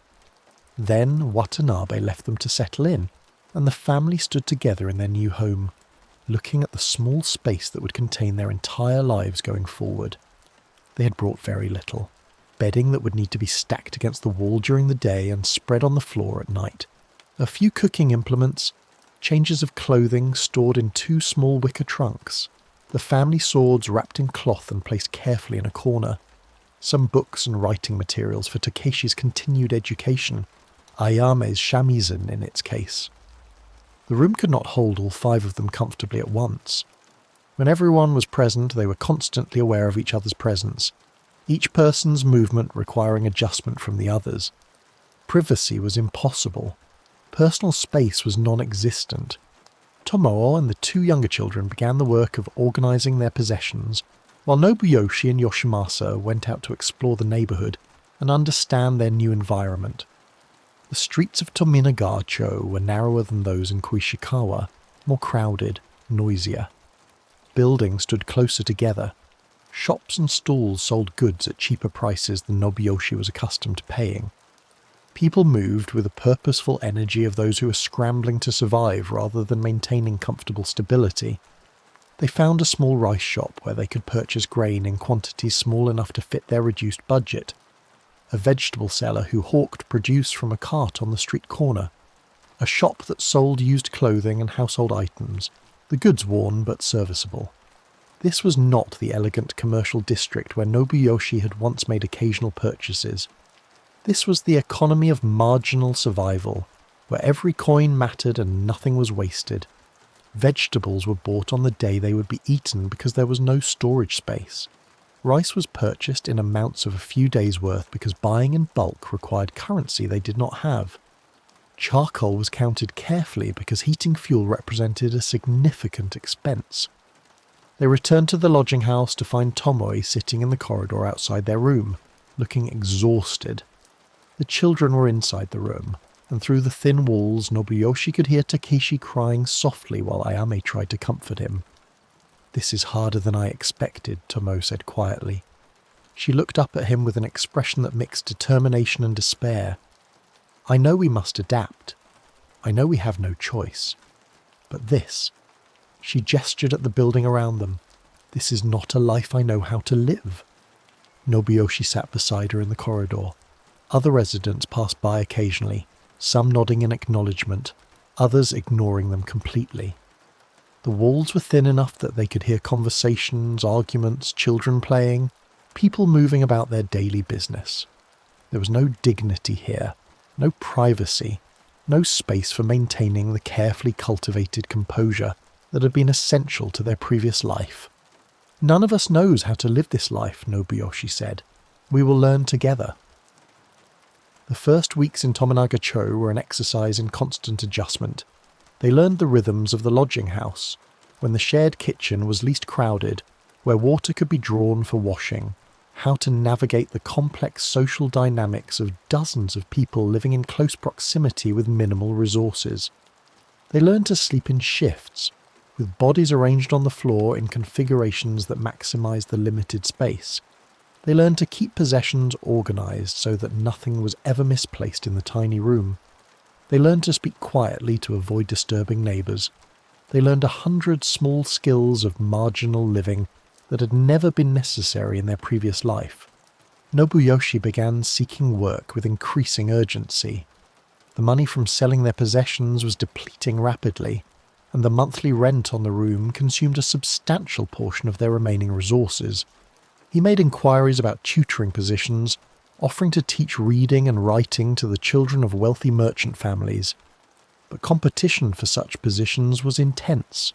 There were many dismissed or underemployed samurai seeking similar work, and the few opportunities that existed went to men with stronger recommendations or better connections. He considered various forms of work that would have been unthinkable 2 months earlier: copying documents for merchants, serving as a clerk in a government office, working as a guard at a warehouse. Each option represented not merely a job, but a definitive statement about his social position and his children's future prospects. Yoshimasa, meanwhile, began exploring options of his own. At 19, he was young enough to learn new skills, but old enough that his identity as samurai trained created obstacles. He investigated opportunities in domains outside Edo, writing letters and making inquiries through whatever connections remained available. Several domains were actively recruiting samurai for various positions, but most required connections or recommendations that Yoshimasa did not have. Ayami spent her days in the tiny room trying to maintain her practice of tea ceremony and shamisen in a space completely unsuitable for either. Watching her attempt to perform the graceful movements of tea ceremony in a room barely large enough to turn around in was heartbreaking. She was training for a life that no longer existed, preparing for opportunities that would never arrive. Takeshi adapted to the situation with the resilience of childhood, though he clearly missed his friends, his tutor, the garden where he had played. Nobuyoshi continued to teach him each morning, working through texts on reading and basic mathematics, trying to provide some continuity with the education that had been interrupted. One evening, Nobuyoshi sat in the small space that served as a common area on the ground floor of the lodging house, where residents could gather when their rooms became too confining. He was reviewing a list of potential employment opportunities when a man sat down across from him. The man was perhaps 50 years old, wearing plain but clean clothing, with the bearing of someone who had once held status but no longer claimed it. He introduced himself as Sakamoto Jiro, a former samurai who now worked as a foreman at a warehouse near the river. "You're new here," Sakamoto observed. "Matsudaira, is it?" "Yes," Nobuyoshi confirmed, wondering how this man knew his name. Word spreads quickly in a place like this. Former Hatamoto recently dismissed. Family of 5 crowded into a room on the second floor, trying to maintain dignity while figuring out how to survive. Sakamoto's tone was not unkind, merely factual. "I was in similar circumstances 15 years ago. Different details, same essential situation." Nobuyoshi said nothing, waiting for Sakamoto to explain why he had started this conversation. "The warehouse where I work is looking for men who can read and write, who have good judgment, who can be trusted with responsibility. The pay is modest but steady. The work is not prestigious, managing inventory, overseeing labourers, recording shipments. But it is honest work, and it provides enough to live on." "I see," Nobuyoshi said carefully. He understood that Sakamoto was offering to help him obtain employment, but he also understood what accepting such employment would mean. "The work requires giving up any claim to samurai status," Sakamoto continued, speaking directly to the point. "You cannot be a samurai and a warehouse foreman. The work is considered merchant-class activity. If you take this position, you are choosing a different identity." "And you made that choice?" Nobuyoshi asked. "I did. It took me a long time to accept it, but eventually I understood that maintaining samurai status while starving was a pointless form of pride. My children needed to eat. My wife needed shelter. These practical needs outweighed my attachment to an identity that no longer had any substance behind it." They sat in silence for a moment. Then Sakamoto spoke again. "The decision is yours. But I will tell you what I learned. Identity is not destroyed by changing your work. I am no less myself because I am a warehouse foreman instead of a samurai retainer. The values I learned, discipline, attention to duty, taking responsibility seriously, these transfer to any work. The clothing I wear and the social status I claim matter less than how I conduct myself each day. After Sakamoto left, Nobuyoshi sat alone for a long time, thinking about the choice being presented to him. He could continue searching for work that would allow him to maintain some claim to samurai status, tutoring perhaps, or some administrative position if one could be found. These opportunities were scarce, unreliable, and poorly paid. They would mean continued poverty, continued uncertainty, continued struggle. Or he could accept the warehouse position, abandon any pretense of samurai status, and gain the security of steady employment. His children would grow up as commoners rather than samurai. The generations of service his family had provided would end with him, but they would have enough to eat, adequate shelter, some stability from which to build different futures. He thought about his grandfather at Sekigahara, fighting to establish the Tokugawa regime that would reward his family with hereditary samurai status. He thought about his father's 40 years of faithful service. He thought about his own 15 years of attendance at the castle, the careful maintenance of proper behaviour and appropriate relationships. And he thought about his children sleeping in a 4-tatami room, his wife trying to prepare meals in a communal kitchen, his family's resources slowly depleting while he clung to a status that was already gone in everything but his own stubborn refusal to acknowledge it. That night he discussed the situation with Tomo. She listened to his account of Sakamoto's offer, her face unreadable in the dim light of the single lamp that illuminated their tiny room. "What do you think?" he asked her. "I think that you are asking me to give you permission to make a decision you have already made," she said. "I think you know what we need to do, and you're hoping I will tell you to do it, so that you do not have to feel that you made the choice alone." She was right, of course. She usually was. "If I take this position," he said, "we abandon samurai status. The children will be commoners. Any future grandchildren will never know what it means to be samurai. 3 generations of service will end." "3 generations of service have already ended," Tomoe said gently. "That ended when you were turned away at the castle gate. What we're discussing now is not whether to end our samurai status, but whether to acknowledge that it has already ended and to build a new life on that foundation." "You do not resent this?" he asked. "You were born to a family of higher rank than mine. You could have married someone with better connections, more security. And now you are living in a room barely large enough to contain us, married to a man who is considering becoming a warehouse foreman." Tomoe reached out and placed her hand over his. The gesture was unusual. They rarely touched in such ways, even in private. "I married you because you were honourable and dedicated and kind," she said, echoing words she'd spoken weeks before. "These qualities do not change because circumstances change. You're making a difficult decision in order to care for your family. This is not something to resent.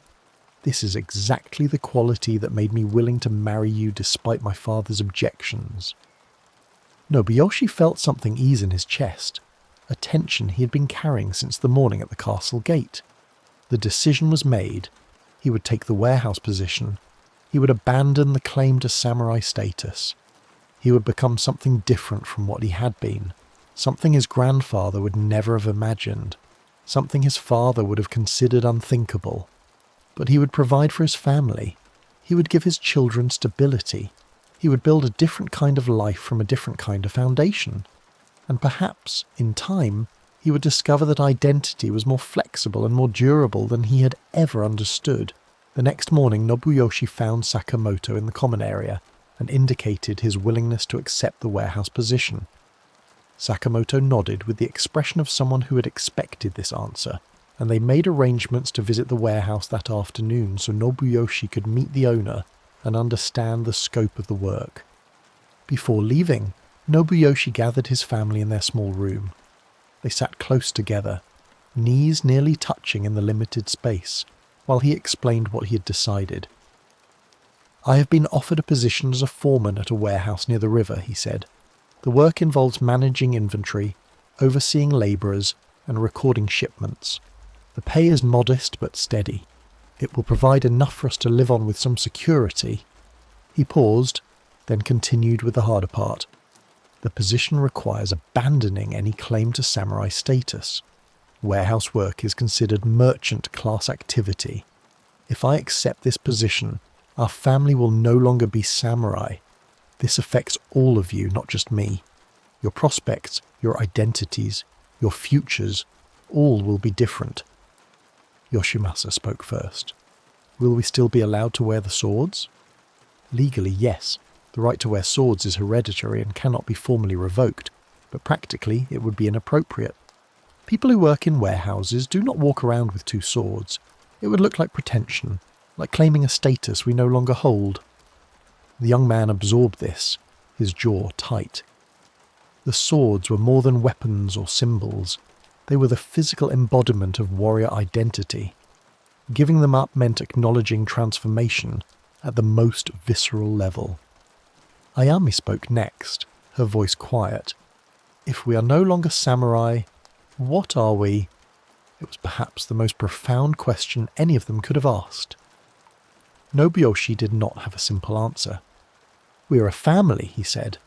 We are people who value honour, discipline and responsibility. We are people who take care of each other. These things do not change based on what work I do or what status we claim. But when people ask who we are, what do I tell them? Ayame persisted. You tell them that you are Matsudaira Ayame, daughter of a warehouse foreman. You tell them that your grandfather fought at Sekigahara. You tell them that your family has served honourably for generations. And then you tell them about who you are now, about your skills and accomplishments and character. Identity is not one single thing. It is the accumulation of history and present reality, of what was and what is. Takeshi, only 8 years old, had been listening with the slightly confused expression of a child trying to understand adult concepts. Does this mean I cannot be a samurai when I grow up? It means that path is closed, Nobuyoshi said. But other paths will open. You will have opportunities I cannot yet imagine. You will build a life based on your own skills and efforts rather than on inherited position. This is not a smaller life. It is simply a different one. Tomoe had been silent through this exchange. Now she spoke. When do you begin? If the meeting this afternoon goes well, I will start tomorrow. She nodded once, accepting this. Then she looked at each of their children in turn before speaking again. We have lived through 2 months of uncertainty and diminishing resources. We have watched our old life disappear piece by piece. Now we have an opportunity to build something new, something stable, something we can control through our own efforts, rather than depending on the decisions of officials we never meet. I understand that this represents loss, but it also represents possibility. That afternoon, Nobuyoshi walked with Sakamoto to the warehouse district near the Sumida River. The area was busy with commercial activity, cargo being loaded and unloaded from boats, labourers moving goods through streets, merchants negotiating deals, the constant hum of trade that made Edo function. The warehouse itself was a large building with thick walls and a secure door, used for storing goods being shipped between different parts of the city or between Edo and other regions. Inside, the space was organised into sections for different types of goods: rice and other grains, textiles, paper and books, ceramics and lacquerware, tools and implements. Each section had its own foreman responsible for tracking inventory and managing the workers who moved goods in and out. The owner was a man named Shimizu, a merchant of substantial wealth, whose business had been built over 2 generations. He was perhaps 60 years old, with the confident bearing of someone who had succeeded in the complicated world of Edo commerce. He looked at Nobuyoshi with the appraising expression of someone evaluating a potential employee. Sakamoto tells me you were Hatamoto until recently, Shimizu said. 800 koku, castle attendants, the whole structure, and now you are looking for work as a warehouse foreman. Yes, Nobuyoshi said. There was no point in pretending otherwise. This must be difficult for you. The change in circumstances, I mean. It is an adjustment, Nobuyoshi acknowledged. Shimizu studied him for a moment longer, then spoke with unexpected directness. I will be honest with you, Matsudaira-san. I have hired dismissed samurai before. Some have worked out well, others have failed. The difference is usually a matter of whether they can let go of what they were and focus on doing what needs to be done. I do not need someone who spends his time resenting his circumstances or looking down on the work or the people he works with. I need someone who can manage inventory accurately, supervise workers fairly, and take responsibility seriously. Can you be that person? Nobuyoshi considered the question carefully before answering. I believe I can. I understand that I am asking you to take a chance on me, to trust that I can adapt to work I've never done before. I can only tell you that I am willing to learn, willing to work hard and desperate enough to be practical rather than proud. Shimizu smiled slightly at the last part. Desperation is an excellent motivator. Very well. The position pays 1 ryo and 2 bu per month, enough to feed a family of 5 with something left over if you are careful. You will work 6 days per week, from dawn until late afternoon. You will be responsible for the grain section, which means managing 4 labourers, tracking all rice and grain that comes in and goes out, maintaining accurate records, and ensuring that nothing is lost to theft or spoilage. You will report to me weekly on the status of inventory and any issues that arise. If you prove capable, there is potential to increase your responsibilities and pay over time. Does this sound acceptable? 1 ryo and 2 bu per month was indeed enough to live on modestly. It was less than the stipend had provided, but it was steady, reliable, and under his own control, rather than subject to the decisions of distant officials. It is acceptable, Nobuyoshi said. When would you like me to start? Tomorrow morning at dawn. Sakamoto will show you what you need to know. They concluded the arrangement with a bow, and Nobuyoshi left the warehouse with a strange mixture of emotions. He had just agreed to become a warehouse foreman, a position that would have been unthinkable to him 3 months ago. He had abandoned samurai status, ended 3 generations of warrior service, and transformed himself into something his ancestors would not have recognized.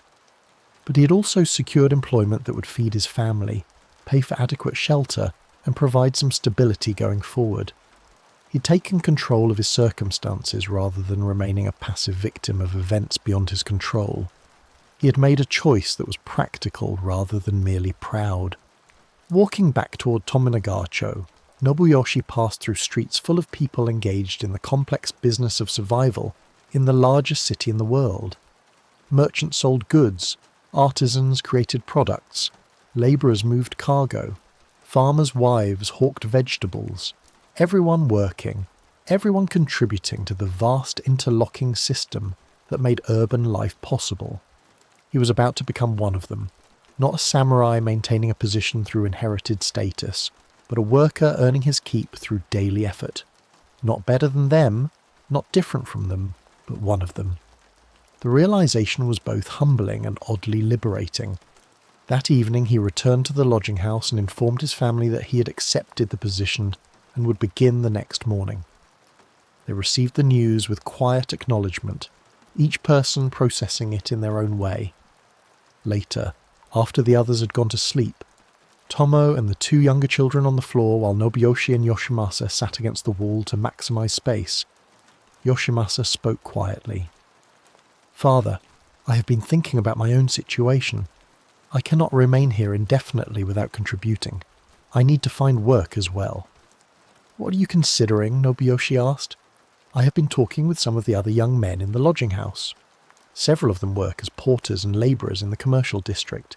The work is physically demanding, but it pays daily wages. I am young and strong. I could do such work while I continue to search for something better. Nobuyoshi felt a complicated swirl of emotions at this statement. His son, trained since childhood for samurai service, was proposing to work as a common labourer, but he was also proposing to contribute to the family's resources, to take responsibility for his own situation rather than remaining dependent. That would be helpful, Nobuyoshi said carefully. The additional income would ease our circumstances considerably. but such work would be a significant change from what you trained for. Everything is a significant change from what I trained for, Yoshimasa said with a slight edge to his voice. The question is not whether circumstances have changed. The question is how I respond to changed circumstances. You're making a difficult choice in order to provide for us. I should do the same. Nobuyoshi felt a surge of pride in his son, mixed with grief that the young man needed to make such choices at all. Then do what you think is best. I will support whatever decision you make.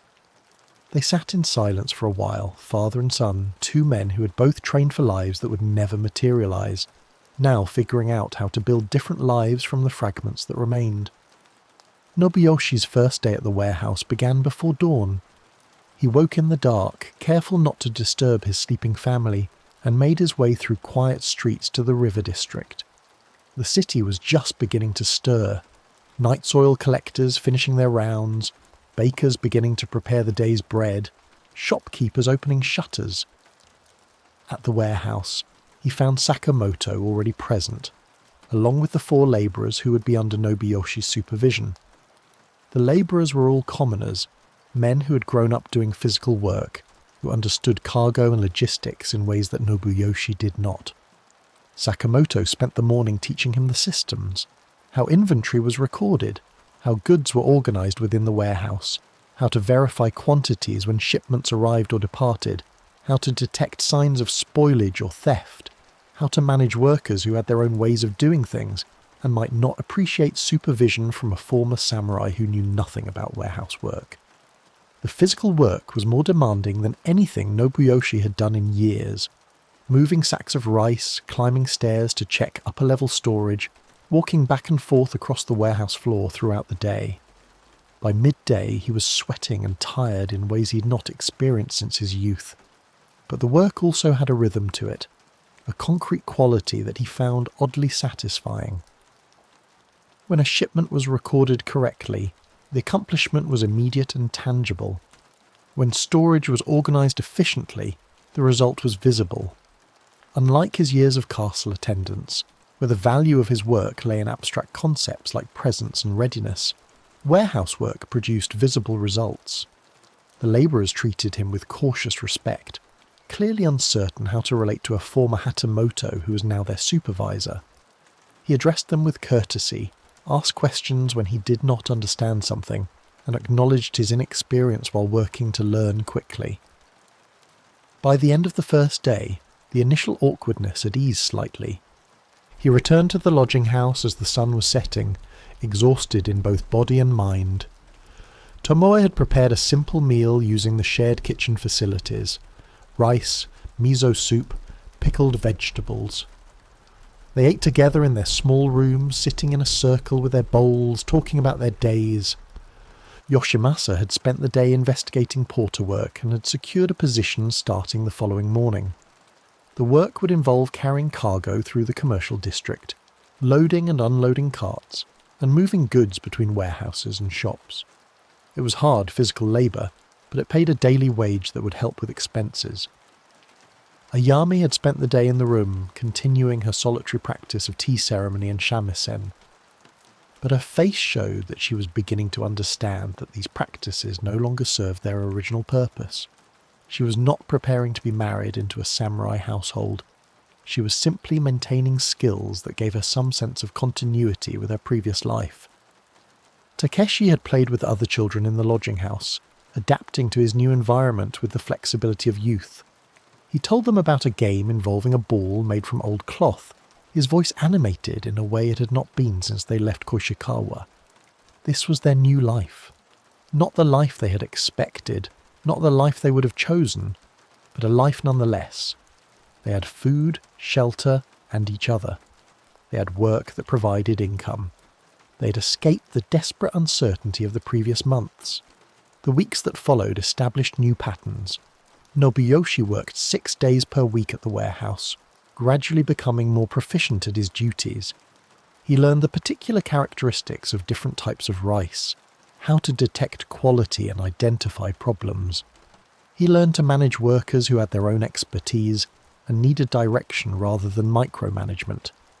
He learned the complex world of merchants and their agents, the negotiations and relationships that drove commerce. Shimizu, the warehouse owner, proved to be a fair employer.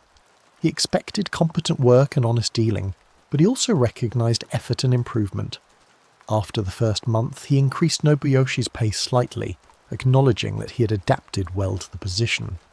Yoshimasa worked as a porter, performing physically demanding labour that left him exhausted each evening. But the work was steady, the pay was reliable, and he was contributing to the family's resources in a tangible way. The initial shame he had felt about the work gradually transformed into something else. Not pride exactly, but satisfaction in his own capability and the knowledge that he was supporting his family. Tomo managed the household with the same careful attention she had brought to their previous circumstances, now applied to much more constrained resources. She became expert at negotiating with vendors for the best prices, at preparing meals that were nutritious despite being simple, at maintaining their few possessions in good condition. Ayame's situation was more difficult. Without formal prospects for marriage, without a clear path forward, she existed in a kind of limbo for several weeks.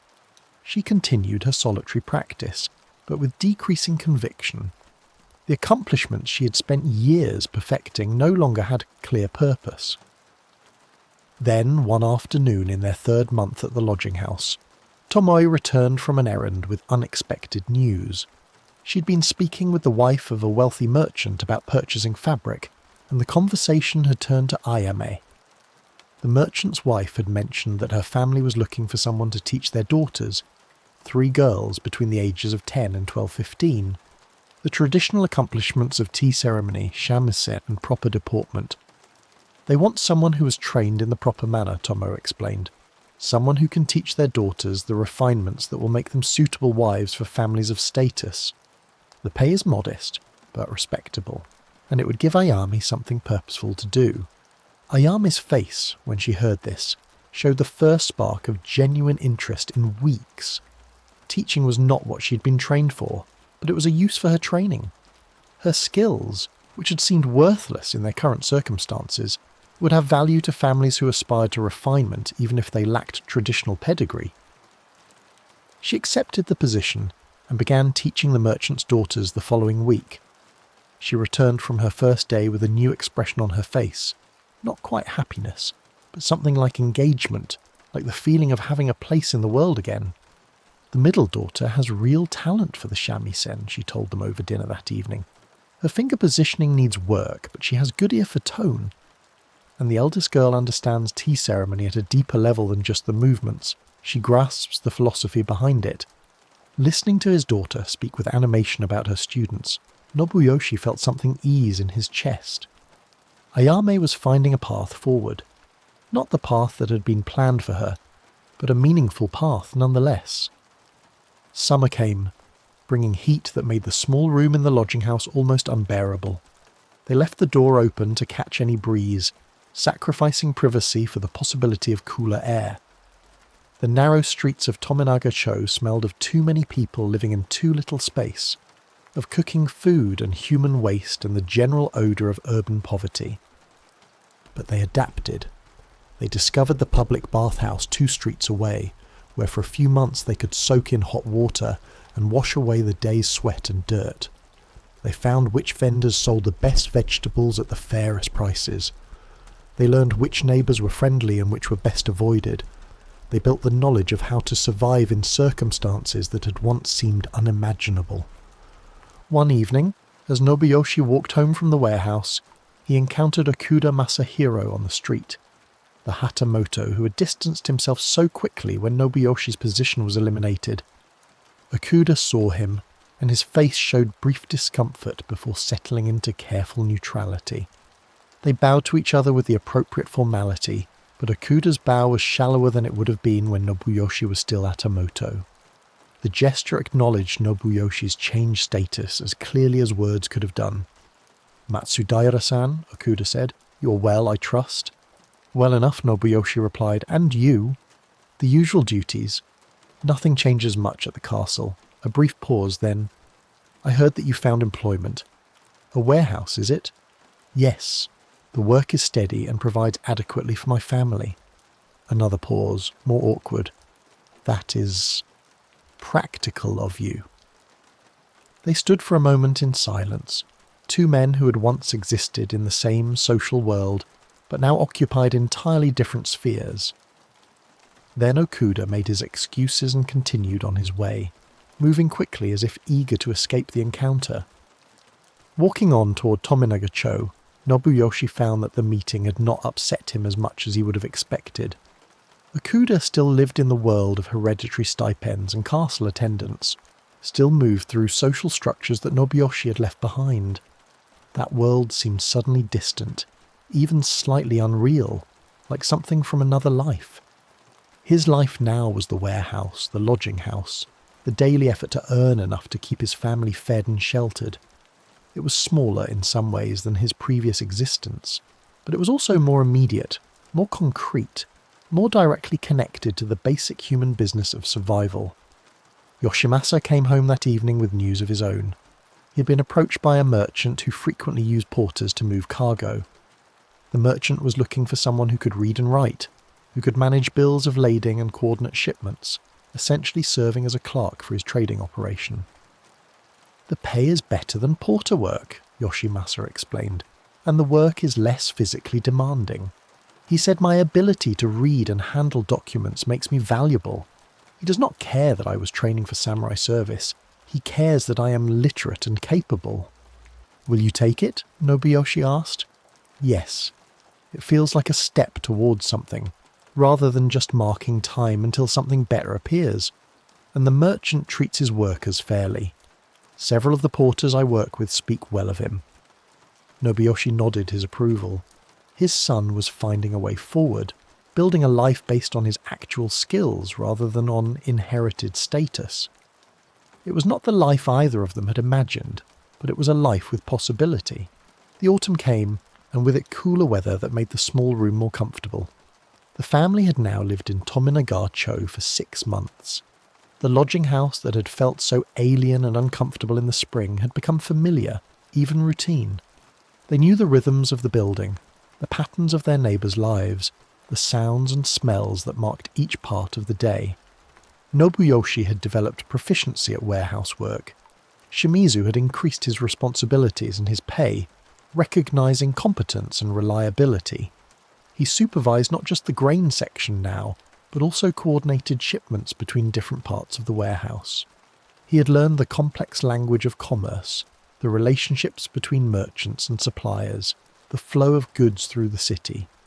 The work still felt strange sometimes. When he stood in the warehouse directing labourers in the movement of rice sacks, some part of his mind still saw himself as an outsider, someone playing a role rather than living an authentic life. But that feeling had diminished over the months. He was beginning to understand that authenticity was not about status or category, but about how one conducted oneself, regardless of circumstance. Yoshimasa had settled into his clerk position and showed real aptitude for the work.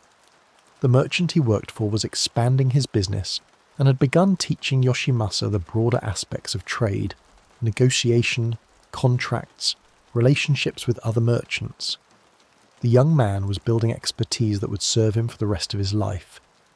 Ayame had taken on additional students. The word had spread among merchant families that she could teach their daughters the accomplishments of higher status. She now taught 5 different girls, rotating between their households throughout the week. The modest income she earned contributed to the family's resources, but more importantly, the work gave her purpose and identity beyond being a displaced daughter of a former Hatamoto. Even Takeshi had adapted, making friends among the children in Tominaga-cho, learning the games and language of commoner life. He still received lessons from Nobuyoshi each morning, but he also learned from the street, from other children, from the merchants and artisans who filled the neighbourhood. One evening in late autumn, as the family sat together in their small room after the day's work, Nobuyoshi looked at each of them and tried to assess what had been lost and what had been gained. They had lost their position, their status, their place in the hierarchical structures that had defined their existence.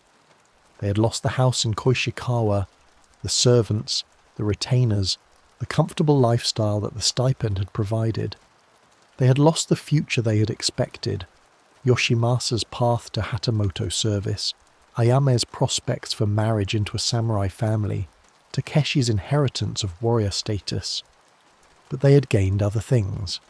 They had learned that they were capable of adaptation, that identity was more flexible than they had believed. They had discovered that work itself could have value and dignity regardless of social category. They had found that family bonds could survive transformation of circumstance, that connection did not depend on maintaining particular external forms. The swords still sat wrapped in cloth in the corner of their room. Nobuyoshi had never worn them since moving to Tominagacho, and likely never would again. But he kept them, not as symbols of a status he still claimed, but as reminders of where his family had come from, of the grandfather who had fought at Sekigahara, of the continuity that persisted even through radical change.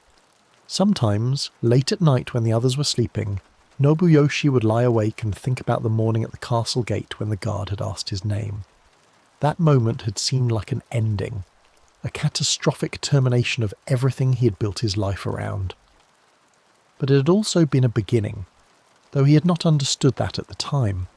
The life he had now was not the life he would have chosen, but it was a life he had built through his own choices and efforts, rather than one that had been given to him through historical accident and hereditary privilege. There was something clarifying about that, something that felt more real even as it felt less secure. Tomo stirred beside him in the darkness, and he wondered if she too lay awake sometimes, thinking about what their lives had become. She had never complained, never expressed resentment about the dramatic reduction in their circumstances. She had simply adapted, bringing the same careful attention to managing their current household that she had brought to managing their previous one. Outside, the sounds of Tominagacho gradually quieted as the neighbourhood settled into sleep.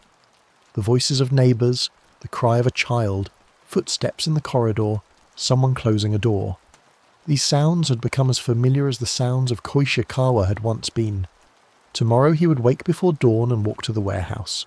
He would supervise workers, record shipments, ensure that inventory was properly maintained.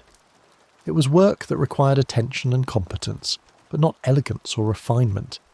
It was work that would pay for food and shelter, but not for grace or beauty.